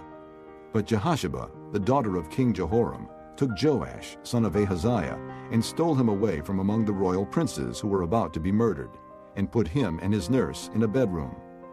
Because Jehosheba, the daughter of King Jehoram and wife of the priest Jehoiada, was Ahaziah's sister, she hid the child from Athaliah so she could not kill him. He remained hidden with them at the temple of God for 6 years while Athaliah ruled the land. This concludes Disc 25. Chapter 23. In the 7th year, Jehoiada showed his strength. He made a covenant with the commanders of units of 100, Azariah, son of Jeroham, Ishmael, son of Jehohanan, Azariah, son of Obed, Maaseiah, son of Adaiah, and Elishaphat, son of Zichri. They went throughout Judah and gathered the Levites and the heads of Israelite families from all the towns. When they came to Jerusalem, the whole assembly made a covenant with the king at the temple of God. Jehoiada said to them, "The king's son shall reign, as the Lord promised concerning the descendants of David. Now this is what you are to do. A third of you priests and Levites who are going on duty on the Sabbath are to keep watch at the doors. A third of you at the royal palace, and a third at the foundation gate, and all the other men are to be in the courtyards of the temple of the Lord. No one is to enter the temple of the Lord except the priests and Levites on duty.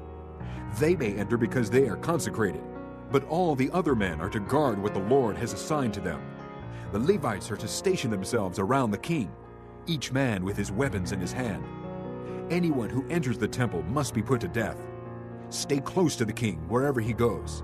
The Levites and all the men of Judah did just as Jehoiada the priest ordered. Each one took his men, those who were going on duty on the Sabbath, and those who were going off duty, for Jehoiada the priest had not released any of the divisions. Then he gave the commanders of units of 100 the spears and the large and small shields that had belonged to King David, and that were in the temple of God. He stationed all the men, each with his weapon in his hand, around the king, near the altar in the temple, from the south side to the north side of the temple. Jehoiada and his sons brought out the king's son and put the crown on him. They presented him with a copy of the covenant and proclaimed him king. They anointed him and shouted, "Long live the king!" When Athaliah heard the noise of the people running and cheering the king, she went to them at the temple of the Lord. She looked, and there was the king, standing by his pillar at the entrance. The officers and the trumpeters were beside the king, and all the people of the land were rejoicing and blowing trumpets, and singers with musical instruments were leading the praises. Then Athaliah tore her robes and shouted, "Treason! Treason!" Jehoiada the priest sent out the commanders of units of 100 who were in charge of the troops, and said to them, "Bring her out between the ranks, and put to the sword anyone who follows her." For the priest had said, "Do not put her to death at the temple of the Lord." So they seized her as she reached the entrance of the horse gate on the palace grounds, and there they put her to death. Jehoiada then made a covenant that he and the people and the king would be the Lord's people. All the people went to the temple of Baal and tore it down. They smashed the altars and idols and killed Mattan, the priest of Baal, in front of the altars. Then Jehoiada placed the oversight of the temple of the Lord in the hands of the priests, who were Levites, to whom David had made assignments in the temple, to present the burnt offerings of the Lord as written in the law of Moses, with rejoicing and singing, as David had ordered. He also stationed doorkeepers at the gates of the Lord's temple, so that no one who was in any way unclean might enter. He took with him the commanders of hundreds, the nobles, the rulers of the people, and all the people of the land, and brought the king down from the temple of the Lord. They went into the palace through the upper gate, and seated the king on the royal throne. And all the people of the land rejoiced. And the city was quiet, because Athaliah had been slain with the sword. Chapter 24. Joash was 7 years old when he became king, and he reigned in Jerusalem 40 years. His mother's name was Zibiah. She was from Beersheba. Joash did what was right in the eyes of the Lord all the years of Jehoiada the priest. Jehoiada chose 2 wives for him, and he had sons and daughters. Sometime later, Joash decided to restore the temple of the Lord. He called together the priests and Levites and said to them, "Go to the towns of Judah and collect the money due annually from all Israel to repair the temple of your God. Do it now." But the Levites did not act at once. Therefore the king summoned Jehoiada the chief priest and said to him, "Why haven't you required the Levites to bring in from Judah and Jerusalem the tax imposed by Moses, the servant of the Lord, and by the assembly of Israel for the tent of the testimony?" Now the sons of that wicked woman Athaliah had broken into the temple of God and had used even its sacred objects for the Baals. At the king's command, a chest was made and placed outside at the gate of the temple of the Lord. A proclamation was then issued in Judah and Jerusalem that they should bring to the Lord the tax that Moses the servant of God had required of Israel in the desert. All the officials and all the people brought their contributions gladly, dropping them into the chest until it was full. Whenever the chest was brought in by the Levites to the king's officials, and they saw that there was a large amount of money, the royal secretary and the officer of the chief priest would come and empty the chest and carry it back to its place. They did this regularly and collected a great amount of money. The king and Jehoiada gave it to the men who carried out the work required for the temple of the Lord. They hired masons and carpenters to restore the Lord's temple, and also workers in iron and bronze to repair the temple. The men in charge of the work were diligent, and the repairs progressed under them. They rebuilt the temple of God according to its original design and reinforced it. When they had finished, they brought the rest of the money to the king and Jehoiada, and with it were made articles for the Lord's temple, articles for the service and for the burnt offerings, and also dishes and other objects of gold and silver. As long as Jehoiada lived, burnt offerings were presented continually in the temple of the Lord. Now Jehoiada was old and full of years, and he died at the age of 130. He was buried with the kings in the city of David, because of the good he had done in Israel for God and his temple. After the death of Jehoiada, the officials of Judah came and paid homage to the king, and he listened to them. They abandoned the temple of the Lord, the God of their fathers, and worshipped Asherah poles and idols. Because of their guilt, God's anger came upon Judah and Jerusalem. Although the Lord sent prophets to the people to bring them back to him, and though they testified against them, they would not listen. Then the Spirit of God came upon Zechariah, son of Jehoiada the priest. He stood before the people and said, "This is what God says. Why do you disobey the Lord's commands? You will not prosper. Because you have forsaken the Lord, he has forsaken you." But they plotted against him, and by order of the king they stoned him to death in the courtyard of the Lord's temple. King Joash did not remember the kindness Zechariah's father Jehoiada had shown him, but killed his son, who said as he lay dying, "May the Lord see this and call you to account." At the turn of the year, the army of Aram marched against Joash. It invaded Judah and Jerusalem and killed all the leaders of the people. They sent all the plunder to their king in Damascus. Although the Aramean army had come with only a few men, the Lord delivered into their hands a much larger army. Because Judah had forsaken the Lord, the God of their fathers, judgment was executed on Joash. When the Arameans withdrew, they left Joash severely wounded. His officials conspired against him for murdering the son of Jehoiada the priest, and they killed him in his bed. So he died and was buried in the city of David, but not in the tombs of the kings. Those who conspired against him were Zabad, son of Shimeath, an Ammonite woman, and Jehozabad, son of Shimrith, a Moabite woman. The account of his sons, the many prophecies about him, and the record of the restoration of the temple of God are written in the annotations on the book of the kings.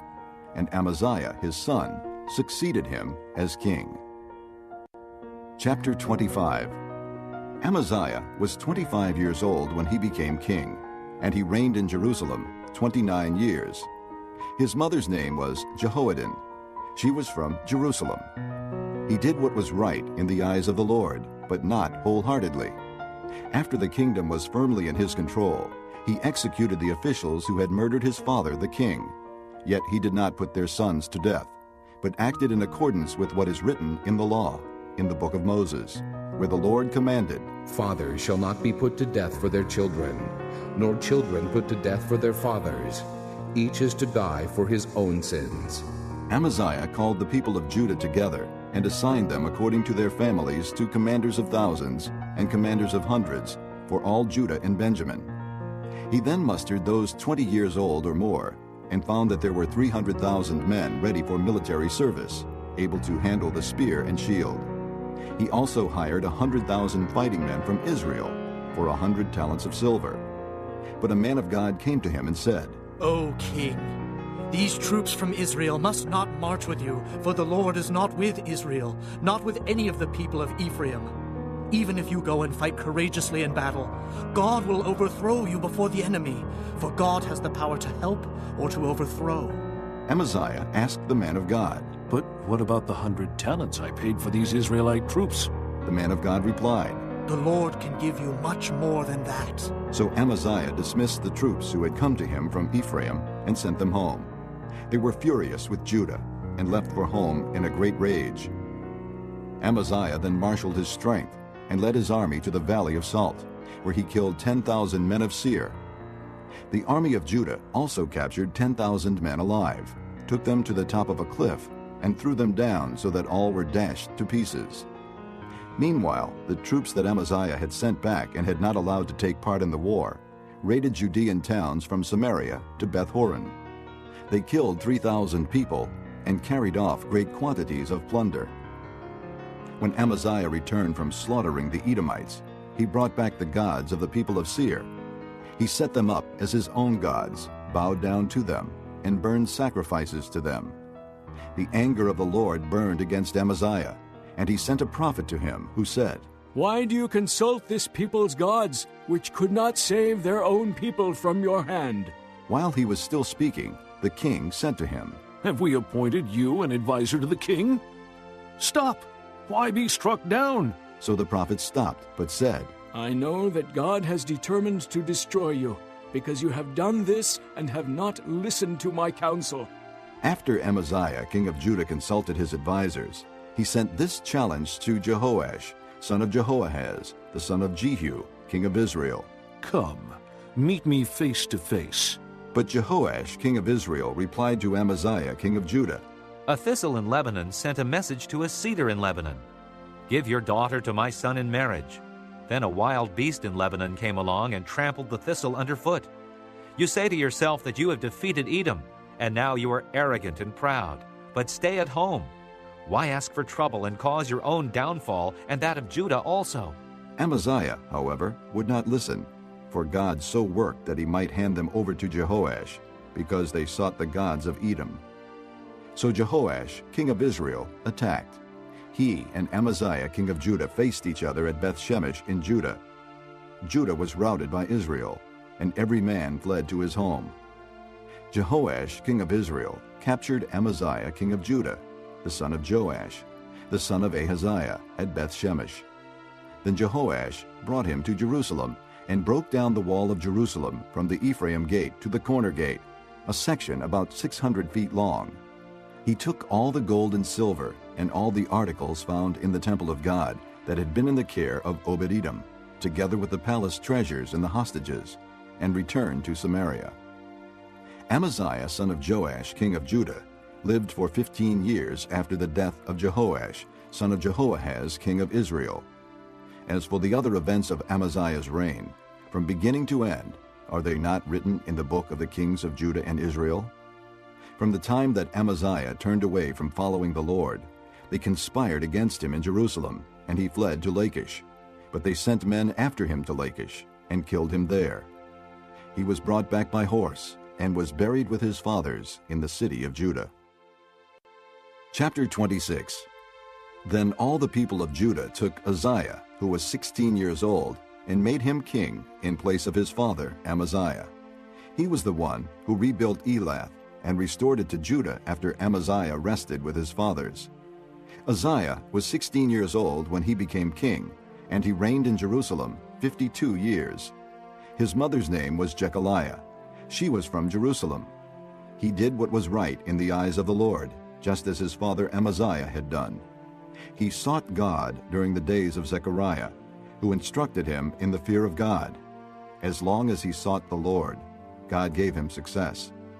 He went to war against the Philistines and broke down the walls of Gath, Jabneh, and Ashdod. He then rebuilt towns near Ashdod and elsewhere among the Philistines. God helped him against the Philistines and against the Arabs who lived in Gurbaal, and against the Meunites. The Ammonites brought tribute to Uzziah, and his fame spread as far as the border of Egypt, because he had become very powerful. Uzziah built towers in Jerusalem at the corner gate, at the valley gate, and at the angle of the wall, and he fortified them. He also built towers in the desert and dug many cisterns, because he had much livestock in the foothills and in the plain. He had people working his fields and vineyards in the hills and in the fertile lands, for he loved the soil. Uzziah had a well-trained army, ready to go out by divisions according to their numbers, as mustered by Jael, the secretary, and Maaseiah, the officer under the direction of Hananiah, one of the royal officials. The total number of family leaders over the fighting men was 2,600. Under their command was an army of 307,500 men trained for war, a powerful force to support the king against his enemies. Uzziah provided shields, spears, helmets, coats of armor, bows, and sling stones for the entire army. In Jerusalem, he made machines designed by skillful men for use on the towers and on the corner defenses to shoot arrows and hurl large stones. His fame spread far and wide, for he was greatly helped until he became powerful. But after Uzziah became powerful, his pride led to his downfall. He was unfaithful to the Lord his God, and entered the temple of the Lord to burn incense on the altar of incense. Azariah the priest, with 80 other courageous priests of the Lord, followed him in. They confronted him and said, "It is not right for you, Uzziah, to burn incense to the Lord. That is for the priests, the descendants of Aaron, who have been consecrated to burn incense. Leave the sanctuary, for you have been unfaithful, and you will not be honored by the Lord God." Uzziah, who had a censer in his hand ready to burn incense, became angry. While he was raging at the priests in their presence before the incense altar in the Lord's temple, leprosy broke out on his forehead. When Azariah the chief priest and all the other priests looked at him, they saw that he had leprosy on his forehead, so they hurried him out. Indeed, he himself was eager to leave, because the Lord had afflicted him. King Uzziah had leprosy until the day he died. He lived in a separate house, leprous and excluded from the temple of the Lord. Jotham, his son, had charge of the palace and governed the people of the land. The other events of Uzziah's reign, from beginning to end, are recorded by the prophet Isaiah, son of Amoz.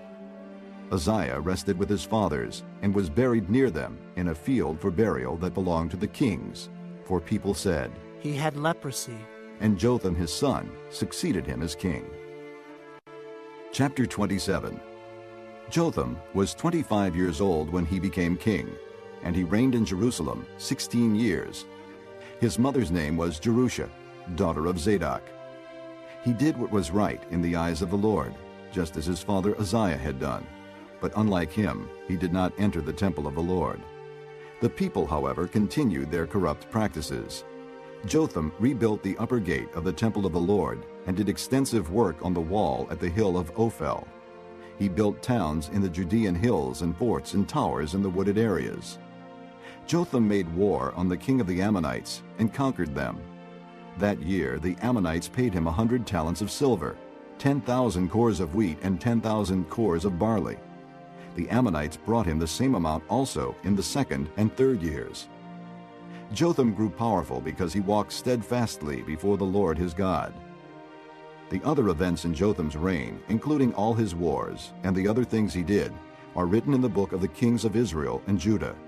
He was 25 years old when he became king, and he reigned in Jerusalem 16 years. Jotham rested with his fathers and was buried in the city of David, and Ahaz, his son, succeeded him as king. Chapter 28. Ahaz was 20 years old when he became king, and he reigned in Jerusalem 16 years. Unlike David his father, he did not do what was right in the eyes of the Lord. He walked in the ways of the kings of Israel, and also made cast idols for worshiping the Baals. He burned sacrifices in the valley of Ben-Hinnom, and sacrificed his sons in the fire, following the detestable ways of the nations the Lord had driven out before the Israelites. He offered sacrifices and burned incense at the high places, on the hilltops, and under every spreading tree. Therefore the Lord his God handed him over to the king of Aram. The Arameans defeated him, and took many of his people as prisoners and brought them to Damascus. He was also given into the hands of the king of Israel, who inflicted heavy casualties on him.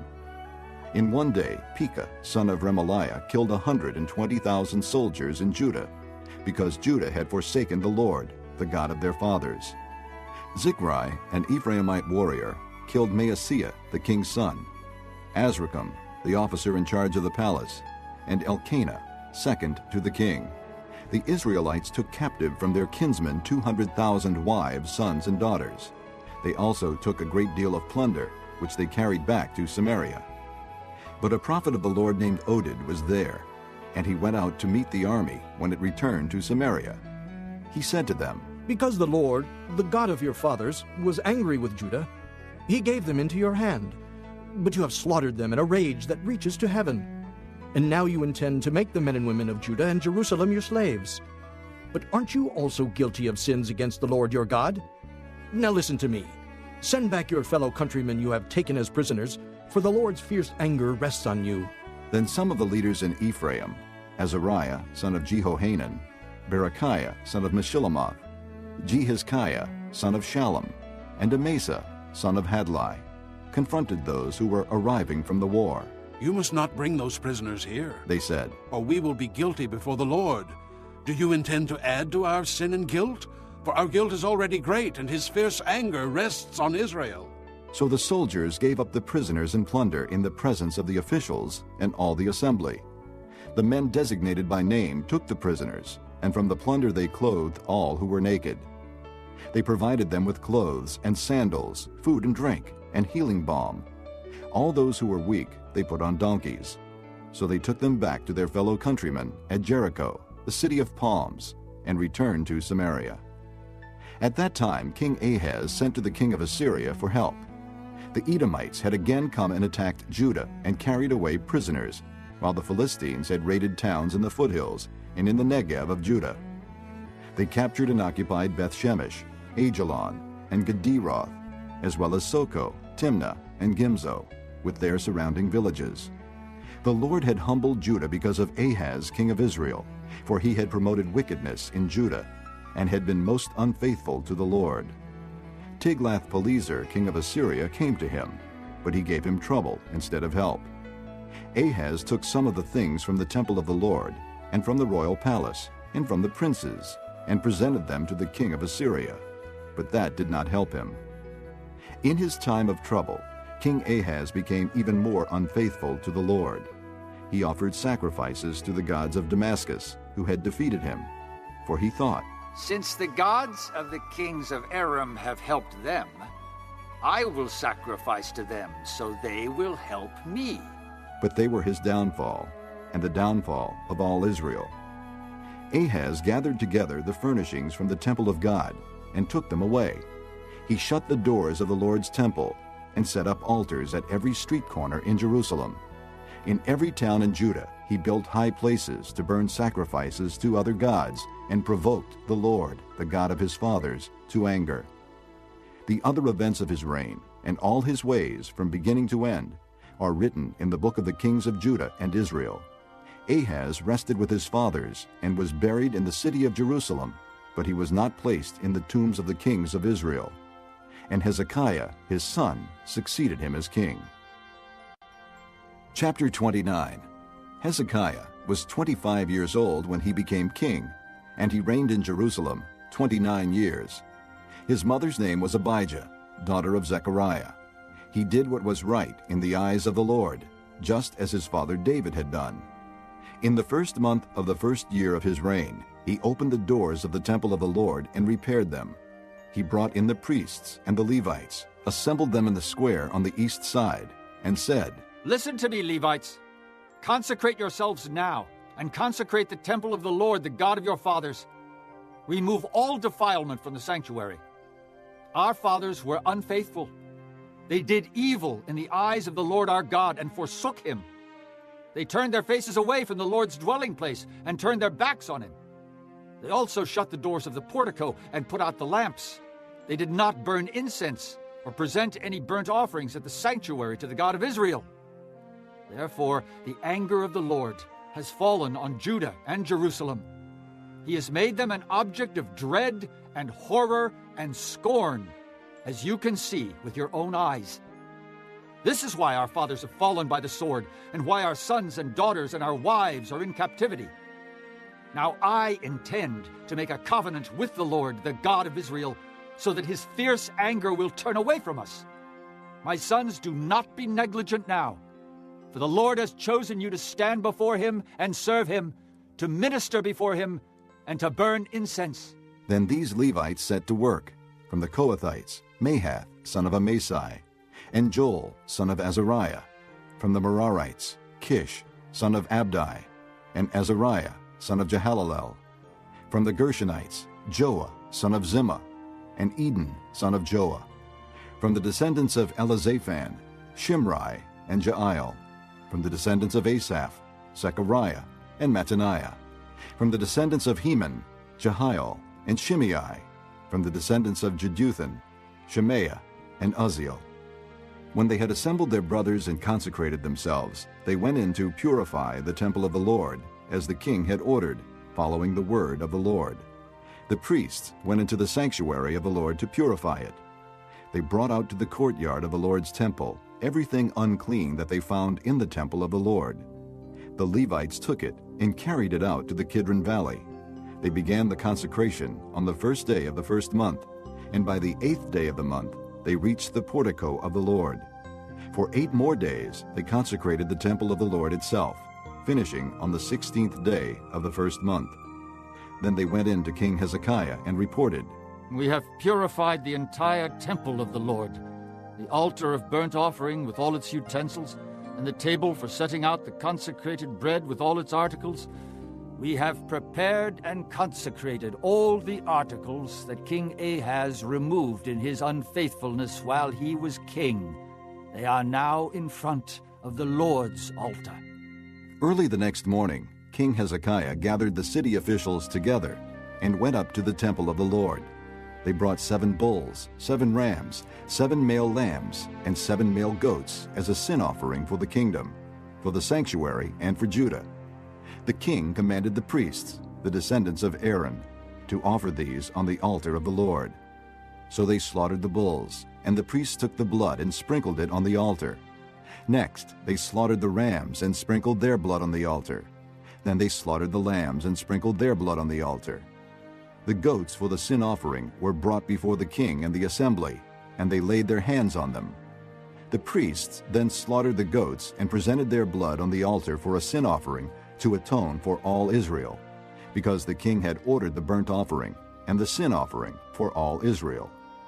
He stationed the Levites in the temple of the Lord with cymbals, harps, and lyres, in the way prescribed by David and Gad, the king's seer, and Nathan the prophet. This was commanded by the Lord through his prophets. So the Levites stood ready with David's instruments, and the priests with their trumpets. Hezekiah gave the order to sacrifice the burnt offering on the altar.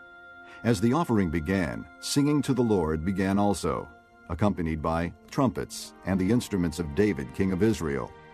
The whole assembly bowed in worship, while the singers sang and the trumpeters played. All this continued until the sacrifice of the burnt offering was completed. When the offerings were finished, the king and everyone present with him knelt down and worshipped.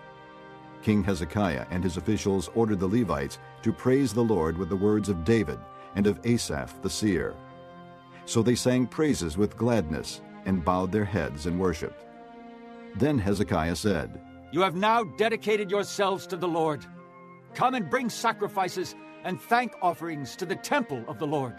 So the assembly brought sacrifices and thank offerings, and all whose hearts were willing brought burnt offerings. The number of burnt offerings the assembly brought was 70 bulls, 100 rams, and 200 male lambs, all of them for burnt offerings to the Lord. The animals consecrated as sacrifices amounted to 600 bulls and 3,000 sheep and goats. The priests, however, were too few to skin all the burnt offerings, so their kinsmen, the Levites, helped them until the task was finished, and until other priests had been consecrated, for the Levites had been more conscientious in consecrating themselves than the priests had been. There were burnt offerings in abundance, together with the fat of the fellowship offerings and the drink offerings that accompanied the burnt offerings. So the service of the temple of the Lord was reestablished. Hezekiah and all the people rejoiced at what God had brought about for his people, because it was done so quickly. Chapter 30.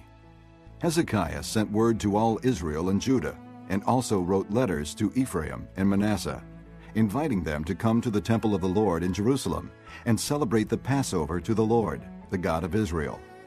The king and his officials and the whole assembly in Jerusalem decided to celebrate the Passover in the 2nd month. They had not been able to celebrate it at the regular time because not enough priests had consecrated themselves, and the people had not assembled in Jerusalem.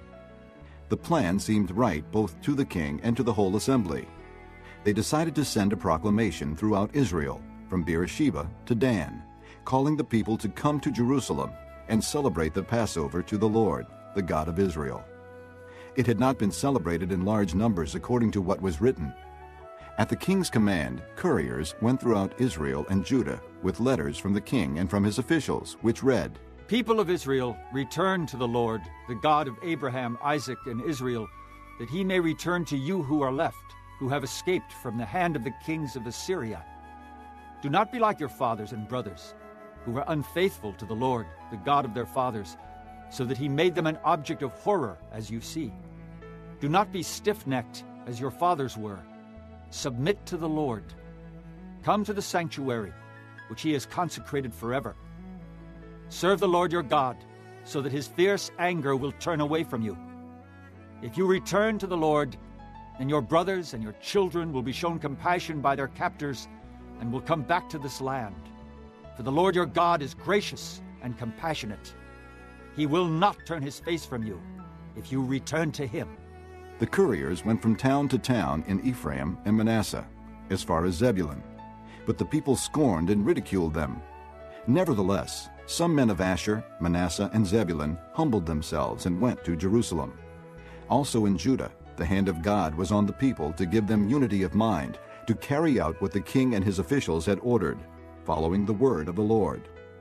A very large crowd of people assembled in Jerusalem to celebrate the Feast of Unleavened Bread in the 2nd month. They removed the altars in Jerusalem and cleared away the incense altars and threw them into the Kidron Valley. They slaughtered the Passover lamb on the 14th day of the 2nd month. The priests and the Levites were ashamed and consecrated themselves and brought burnt offerings to the temple of the Lord. Then they took up their regular positions as prescribed in the law of Moses, the man of God. The priests sprinkled the blood handed to them by the Levites. Since many in the crowd had not consecrated themselves, the Levites had to kill the Passover lambs for all those who were not ceremonially clean and could not consecrate their lambs to the Lord. Although most of the many people who came from Ephraim, Manasseh, Issachar, and Zebulun had not purified themselves, yet they ate the Passover, contrary to what was written. But Hezekiah prayed for them, saying, May the Lord, who is good, pardon everyone who sets his heart on seeking God, the Lord, the God of his fathers, even if he is not clean according to the rules of the sanctuary. And the Lord heard Hezekiah and healed the people. The Israelites who were present in Jerusalem celebrated the Feast of Unleavened Bread for 7 days with great rejoicing, while the Levites and priests sang to the Lord every day, accompanied by the Lord's instruments of praise. Hezekiah spoke encouragingly to all the Levites, who showed good understanding of the service of the Lord. For the 7 days they ate their assigned portion and offered fellowship offerings and praised the Lord, the God of their fathers. The whole assembly then agreed to celebrate the festival 7 more days. So for another 7 days they celebrated joyfully.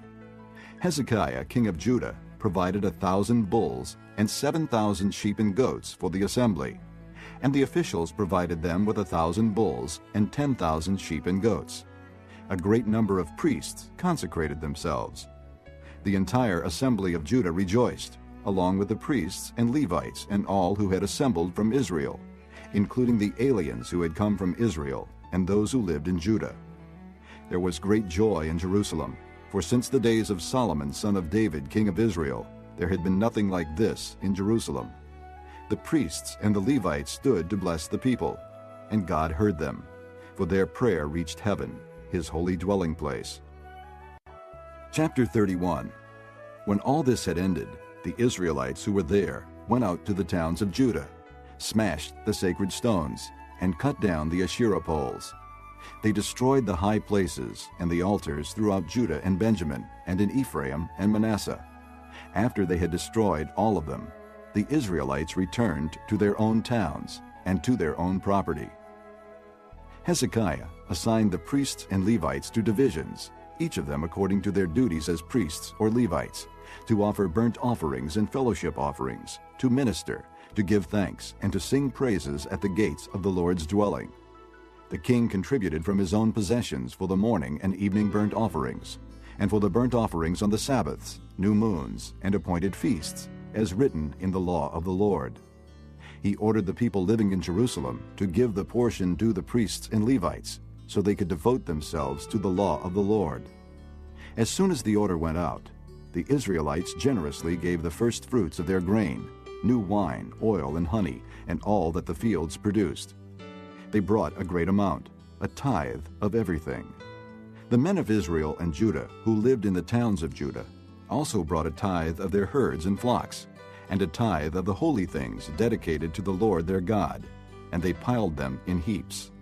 They began doing this in the 3rd month, and finished in the 7th month. When Hezekiah and his officials came and saw the heaps, they praised the Lord and blessed his people Israel.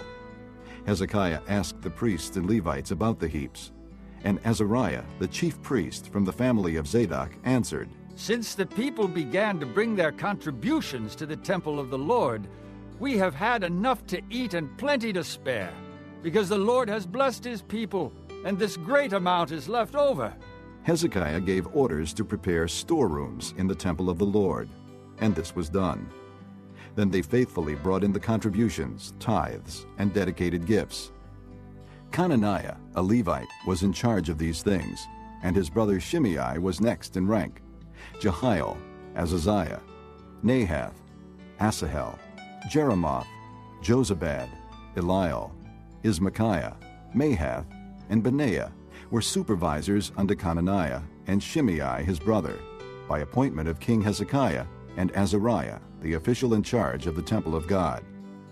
Kori, son of Imnah the Levite, keeper of the east gate, was in charge of the freewill offerings given to God, distributing the contributions made to the Lord, and also the consecrated gifts. Eden, Miniamin, Jeshua, Shemaiah, Amariah, and Shechaniah assisted him faithfully in the towns of the priests, distributing to their fellow priests according to their divisions, old and young alike. In addition, they distributed to the males 3 years old or more, whose names were in the genealogical records, all who would enter the temple of the Lord to perform the daily duties of their various tasks, according to their responsibilities and their divisions. And they distributed to the priests enrolled by their families in the genealogical records, and likewise to the Levites 20 years old or more, according to their responsibilities and their divisions. They included all the little ones, the wives, and the sons and daughters of the whole community listed in these genealogical records, for they were faithful in consecrating themselves. As for the priests, the descendants of Aaron, who lived on the farmlands around their towns or in any other towns, men were designated by name to distribute portions to every male among them, and to all who were recorded in the genealogies of the Levites. This is what Hezekiah did throughout Judah, doing what was good and right and faithful before the Lord his God. In everything that he undertook in the service of God's temple, and in obedience to the law and the commands, he sought his God and worked wholeheartedly, and so he prospered. Chapter 32. After all that Hezekiah had so faithfully done, Sennacherib, king of Assyria, came and invaded Judah. He laid siege to the fortified cities, thinking to conquer them for himself. When Hezekiah saw that Sennacherib had come and that he intended to make war on Jerusalem, he consulted with his officials and military staff about blocking off the water from the springs outside the city, and they helped him. A large force of men assembled, and they blocked all the springs and the stream that flowed through the land. "Why should the kings of Assyria come and find plenty of water?" they said. Then he worked hard, repairing all the broken sections of the wall and building towers on it. He built another wall outside that one and reinforced the supporting terraces of the city of David. He also made large numbers of weapons and shields. He appointed military officers over the people and assembled them before him in the square at the city gate, and encouraged them with these words: Be strong and courageous. Do not be afraid or discouraged because of the king of Assyria and the vast army with him. For there is a greater power with us than with him. With him is only the arm of flesh. But with us is the Lord our God to help us and to fight our battles. And the people gained confidence from what Hezekiah the king of Judah said. Later, when Sennacherib, king of Assyria, and all his forces were laying siege to Lachish, he sent his officers to Jerusalem with this message for Hezekiah king of Judah, and for all the people of Judah who were there. This is what Sennacherib king of Assyria says: On what are you basing your confidence that you remain in Jerusalem under siege? When Hezekiah says, the Lord our God will save us from the hand of the king of Assyria, he is misleading you to let you die of hunger and thirst. Did not Hezekiah himself remove this God's high places and altars, saying to Judah and Jerusalem, "You must worship before one altar and burn sacrifices on it"? Do you not know what I and my fathers have done to all the peoples of the other lands? Were the gods of those nations ever able to deliver their land from my hand? Who of all the gods of these nations that my fathers destroyed has been able to save his people from me? How then can your God deliver you from my hand? Now, do not let Hezekiah deceive you and mislead you like this. Do not believe him, for no god of any nation or kingdom has been able to deliver his people from my hand or the hand of my fathers. How much less will your God deliver you from my hand? Sennacherib's officers spoke further against the Lord God and against his servant Hezekiah. The king also wrote letters insulting the Lord, the God of Israel, and saying this against him: "Just as the gods of the peoples of the other lands did not rescue their people from my hand, so the God of Hezekiah will not rescue his people from my hand." Then they called out in Hebrew to the people of Jerusalem who were on the wall, to terrify them and make them afraid in order to capture the city. They spoke about the God of Jerusalem as they did about the gods of the other peoples of the world, the work of men's hands. King Hezekiah and the prophet Isaiah, son of Amoz, cried out in prayer to heaven about this. And the Lord sent an angel who annihilated all the fighting men and the leaders and officers in the camp of the Assyrian king. So he withdrew to his own land in disgrace. And when he went into the temple of his God, some of his sons cut him down with the sword. So the Lord saved Hezekiah and the people of Jerusalem from the hand of Sennacherib, king of Assyria, and from the hand of all others. He took care of them on every side. Many brought offerings to Jerusalem for the Lord, and valuable gifts for Hezekiah, king of Judah. From then on, he was highly regarded by all the nations. In those days Hezekiah became ill and was at the point of death. He prayed to the Lord, who answered him and gave him a miraculous sign. But Hezekiah's heart was proud, and he did not respond to the kindness shown him. Therefore the Lord's wrath was on him, and on Judah and Jerusalem. Then Hezekiah repented of the pride of his heart, as did the people of Jerusalem. Therefore the Lord's wrath did not come upon them during the days of Hezekiah. Hezekiah had very great riches and honor, and he made treasuries for his silver and gold, and for his precious stones, spices, shields, and all kinds of valuables. He also made buildings to store the harvest of grain, new wine, and oil. And he made stalls for various kinds of cattle, and pens for the flocks. He built villages and acquired great numbers of flocks and herds, for God had given him very great riches. It was Hezekiah who blocked the upper outlet of the Gihon spring and channeled the water down to the west side of the city of David. He succeeded in everything he undertook. But when envoys were sent by the rulers of Babylon to ask him about the miraculous sign that had occurred in the land, God left him to test him and to know everything that was in his heart. The other events of Hezekiah's reign and his acts of devotion are written in the vision of the prophet Isaiah, son of Amoz, in the book of the kings of Judah and Israel. Hezekiah rested with his fathers and was buried on the hill where the tombs of David's descendants are. All Judah and the people of Jerusalem honored him when he died, and Manasseh his son succeeded him as king. Chapter 33. Manasseh was 12 years old when he became king, and he reigned in Jerusalem 55 years. He did evil in the eyes of the Lord, following the detestable practices of the nations the Lord had driven out before the Israelites. He rebuilt the high places his father Hezekiah had demolished. He also erected altars to the Baals and made Asherah poles. He bowed down to all the starry hosts and worshipped them. He built altars in the temple of the Lord, of which the Lord had said, "My name will remain in Jerusalem forever." In both courts of the temple of the Lord, he built altars to all the starry hosts. He sacrificed his sons in the fire in the valley of Ben-Hinnom, practiced sorcery, divination, and witchcraft, and consulted mediums and spiritists. He did much evil in the eyes of the Lord, provoking him to anger. He took the carved image he had made and put it in God's temple, of which God had said to David and to his son Solomon, "In this temple and in Jerusalem, which I have chosen out of all the tribes of Israel, I will put my name forever. I will not again make the feet of the Israelites leave the land I assigned to your forefathers. if only they will be careful to do everything I commanded them concerning all the laws, decrees, and ordinances given through Moses. But Manasseh led Judah and the people of Jerusalem astray, so that they did more evil than the nations the Lord had destroyed before the Israelites. The Lord spoke to Manasseh and his people, but they paid no attention. So the Lord brought against them the army commanders of the king of Assyria, who took Manasseh prisoner, put a hook in his nose, bound him with bronze shackles, and took him to Babylon. In his distress he sought the favor of the Lord his God, and humbled himself greatly before the God of his fathers. And when he prayed to him, the Lord was moved by his entreaty, and listened to his plea. So he brought him back to Jerusalem and to his kingdom. Then Manasseh knew that the Lord is God.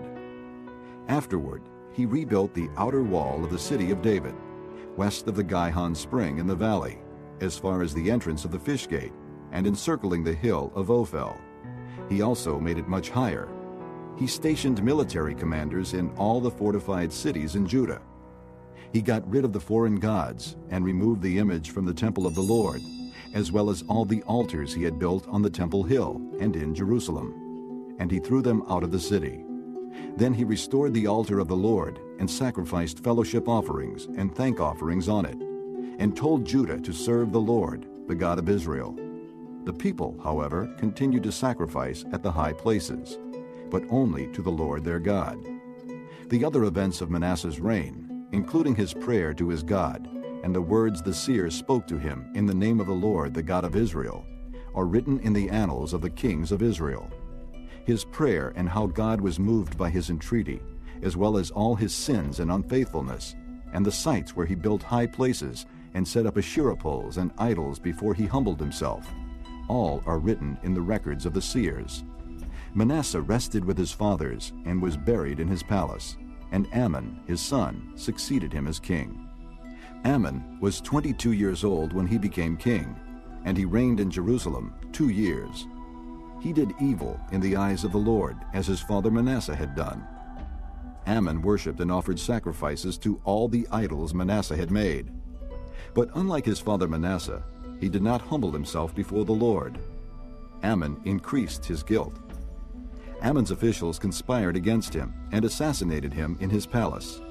Then the people of the land killed all who had plotted against King Amon, and they made Josiah, his son, king in his place. Chapter 34. Josiah was 8 years old when he became king, and he reigned in Jerusalem 31 years. He did what was right in the eyes of the Lord, and walked in the ways of his father David, not turning aside to the right or to the left. In the 8th year of his reign, while he was still young, he began to seek the God of his father David.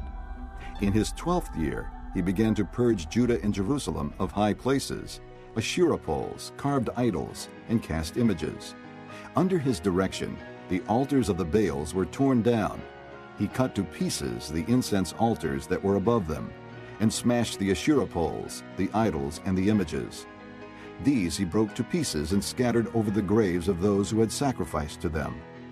He burned the bones of the priests on their altars, and so he purged Judah and Jerusalem. In the towns of Manasseh, Ephraim, and Simeon, as far as Naphtali, and in the ruins around them, he tore down the altars and the Asherah poles, and crushed the idols to powder, and cut to pieces all the incense altars throughout Israel. Then he went back to Jerusalem. In the 18th year of Josiah's reign, to purify the land and the temple, he sent Shaphan son of Azaliah and Maaseiah the ruler of the city, with Joah son of Joahaz the recorder, to repair the temple of the Lord his God. They went to Hilkiah the high priest, and gave him the money that had been brought into the temple of God, which the Levites, who were the doorkeepers, had collected from the people of Manasseh, Ephraim, and the entire remnant of Israel, and from all the people of Judah and Benjamin, and the inhabitants of Jerusalem. Then they entrusted it to the men appointed to supervise the work on the Lord's temple. These men paid the workers who repaired and restored the temple. They also gave money to the carpenters and builders to purchase dressed stone, and timber for joists and beams for the buildings that the kings of Judah had allowed to fall into ruin. The men did the work faithfully. Over them to direct them were Jahath and Obadiah, Levites descended from Merari, and Zechariah, and Meshullam, descended from Kohath. The Levites, all who were skilled in playing musical instruments, had charge of the laborers and supervised all the workers from job to job. Some of the Levites were secretaries, scribes, and doorkeepers. While they were bringing out the money that had been taken into the temple of the Lord, Hilkiah the priest found the book of the law of the Lord that had been given through Moses. Hilkiah said to Shaphan the secretary, "I have found the book of the law in the temple of the Lord." He gave it to Shaphan. Then Shaphan took the book to the king and reported to him, "Your officials are doing everything that has been committed to them. They have paid out the money that was in the temple of the Lord and have entrusted it to the supervisors and workers." Then Shaphan the secretary informed the king, "Hilkiah the priest has given me a book." And Shaphan read from it in the presence of the king. When the king heard the words of the law, he tore his robes.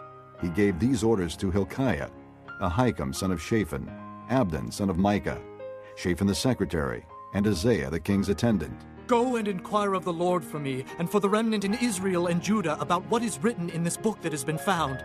Great is the Lord's anger that is poured out on us, because our fathers have not kept the word of the Lord. They have not acted in accordance with all that is written in this book." Hilkiah and those the king had sent with him went to speak to the prophetess Huldah, who was the wife of Shallum, son of Takhath, the son of Hazrah, keeper of the wardrobe. She lived in Jerusalem, in the 2nd district. She said to them, "This is what the Lord, the God of Israel, says. Tell the man who sent you to me, this is what the Lord says. I am going to bring disaster on this place and its people. All the curses written in the book that has been read in the presence of the king of Judah. Because they have forsaken me and burned incense to other gods and provoked me to anger by all that their hands have made, my anger will be poured out on this place and will not be quenched. Tell the king of Judah, who sent you to inquire of the Lord, this is what the Lord, the God of Israel, says concerning the words you heard. Because your heart was responsive, and you humbled yourself before God when you heard what he spoke against this place and its people, and because you humbled yourself before me and tore your robes and wept in my presence, I have heard you, declares the Lord. Now I will gather you to your fathers, and you will be buried in peace. Your eyes will not see all the disaster I am going to bring on this place and on those who live here." So they took her answer back to the king. Then the king called together all the elders of Judah and Jerusalem. He went up to the temple of the Lord with the men of Judah, the people of Jerusalem, the priests and the Levites, all the people from the least to the greatest. He read in their hearing all the words of the book of the covenant, which had been found in the temple of the Lord. The king stood by his pillar and renewed the covenant in the presence of the Lord, to follow the Lord and keep his commands, regulations, and decrees with all his heart and all his soul, and to obey the words of the covenant written in this book. Then he had everyone in Jerusalem and Benjamin pledge themselves to it. The people of Jerusalem did this in accordance with the covenant of God, the God of their fathers. Josiah removed all the detestable idols from all the territory belonging to the Israelites, and he had all who were present in Israel serve the Lord their God. As long as he lived, they did not fail to follow the Lord, the God of their fathers. Chapter 35. Josiah celebrated the Passover to the Lord in Jerusalem, and the Passover lamb was slaughtered on the 14th day of the first month. He appointed the priests to their duties and encouraged them in the service of the Lord's temple. He said to the Levites, who instructed all Israel and who had been consecrated to the Lord, "Put the sacred ark in the temple that Solomon, son of David, king of Israel, built. It is not to be carried about on your shoulders. Now serve the Lord your God and his people Israel. Prepare yourselves by families in your divisions, according to the directions written by David, king of Israel, and by his son Solomon. Stand in the holy place with a group of Levites for each subdivision of the families of your fellow countrymen, the lay people. Slaughter the Passover lambs, consecrate yourselves, and prepare the lambs for your fellow countrymen, doing what the Lord commanded through Moses." Josiah provided for all the lay people who were there a total of 30,000 sheep and goats for the Passover offerings, and also 3,000 cattle, all from the king's own possessions. His officials also contributed voluntarily to the people and the priests and Levites. Hilkiah, Zechariah, and Jehiel, the administrators of God's temple, gave the priests 2,600 Passover offerings and 300 cattle. Also Conaniah, along with Shemaiah and Nethanel, his brothers, and Hashabiah, Jael, and Jozabad, the leaders of the Levites, provided 5,000 Passover offerings and 500 head of cattle for the Levites. The service was arranged, and the priests stood in their places with the Levites in their divisions, as the king had ordered. The Passover lambs were slaughtered, and the priests sprinkled the blood handed to them, while the Levites skinned the animals. They set aside the burnt offerings to give them to the subdivisions of the families of the people to offer to the Lord, as is written in the book of Moses. They did the same with the cattle. They roasted the Passover animals over the fire as prescribed, and boiled the holy offerings in pots, cauldrons, and pans, and served them quickly to all the people. After this, they made preparations for themselves and for the priests, because the priests, the descendants of Aaron, were sacrificing the burnt offerings and the fat portions until nightfall. So the Levites made preparations for themselves and for the Aaronic priests. The musicians, the descendants of Asaph, were in the places prescribed by David, Asaph, Heman, and Jeduthun, the king's seer. The gatekeepers at each gate did not need to leave their posts, because their fellow Levites made the preparations for them. So at that time, the entire service of the Lord was carried out for the celebration of the Passover, and the offering of burnt offerings on the altar of the Lord, as King Josiah had ordered. The Israelites who were present celebrated the Passover at that time and observed the feast of unleavened bread for 7 days. The Passover had not been observed like this in Israel since the days of the prophet Samuel, and none of the kings of Israel had ever celebrated such a Passover as did Josiah, with the priests, the Levites, and all Judah and Israel who were there with the people of Jerusalem. This Passover was celebrated in the 18th year of Josiah's reign. After all this, when Josiah had set the temple in order, Necho, king of Egypt, went up to fight at Carchemish on the Euphrates, and Josiah marched out to meet him in battle. But Necho sent messengers to him, saying, "What quarrel is there between you and me, O king of Judah? It is not you I am attacking at this time, but the house with which I am at war. God has told me to hurry, so stop opposing God, who is with me, or he will destroy you." Josiah, however, would not turn away from him, but disguised himself to engage him in battle. He would not listen to what Necho had said at God's command, but went to fight him on the plain of Megiddo.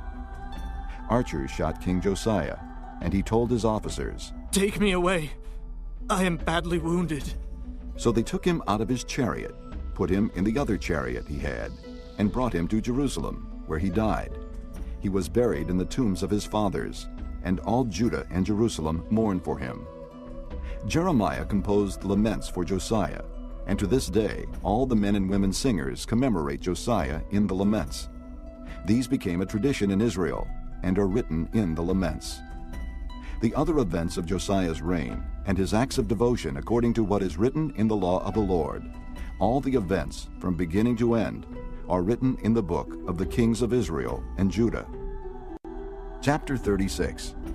And the people of the land took Jehoahaz, son of Josiah, and made him king in Jerusalem in place of his father.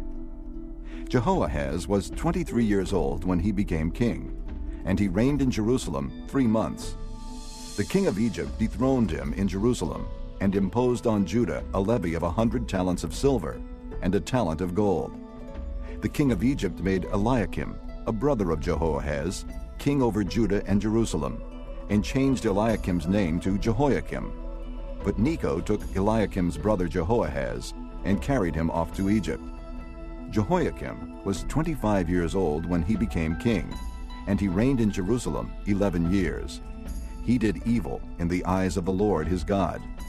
Nebuchadnezzar, king of Babylon, attacked him and bound him with bronze shackles to take him to Babylon.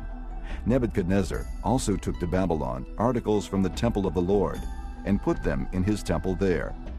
The other events of Jehoiakim's reign, the detestable things he did, and all that was found against him, are written in the book of the kings of Israel and Judah. And Jehoiakim, his son, succeeded him as king. Jehoiakim was 18 years old when he became king, and he reigned in Jerusalem 3 months and 10 days. He did evil in the eyes of the Lord. In the spring, King Nebuchadnezzar sent for him and brought him to Babylon, together with articles of value from the temple of the Lord. And he made Jehoiakim's uncle, Zedekiah, king over Judah and Jerusalem. Zedekiah was 21 years old when he became king, and he reigned in Jerusalem 11 years. He did evil in the eyes of the Lord his God, and did not humble himself before Jeremiah the prophet, who spoke the word of the Lord.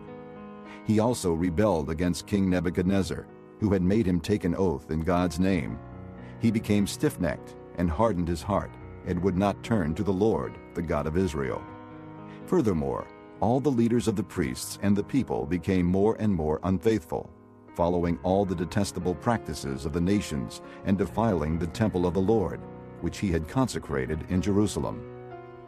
The Lord, the God of their fathers, sent word to them through his messengers again and again, because he had pity on his people and on his dwelling place. But they mocked God's messengers, despised his words, and scoffed at his prophets, until the wrath of the Lord was aroused against his people, and there was no remedy. He brought up against them the king of the Babylonians, who killed their young men with the sword in the sanctuary, and spared neither young man nor young woman, old man or aged. God handed all of them over to Nebuchadnezzar. He carried to Babylon all the articles from the temple of God, both large and small, and the treasures of the Lord's temple, and the treasures of the king and his officials. They set fire to God's temple and broke down the wall of Jerusalem. They burned all the palaces and destroyed everything of value there. He carried into exile to Babylon the remnant who escaped from the sword, and they became servants to him and his sons until the kingdom of Persia came to power. The land enjoyed its Sabbath rests. All the time of its desolation it rested, until the 70 years were completed in fulfillment of the word of the Lord spoken by Jeremiah. In the first year of Cyrus, king of Persia, in order to fulfill the word of the Lord spoken by Jeremiah, the Lord moved the heart of Cyrus, king of Persia, to make a proclamation throughout his realm, and to put it in writing. This is what Cyrus, king of Persia, says. The Lord, the God of heaven, has given me all the kingdoms of the earth, and he has appointed me to build a temple for him at Jerusalem in Judah. Any one of his people among you, may the Lord his God be with him, and let him go up.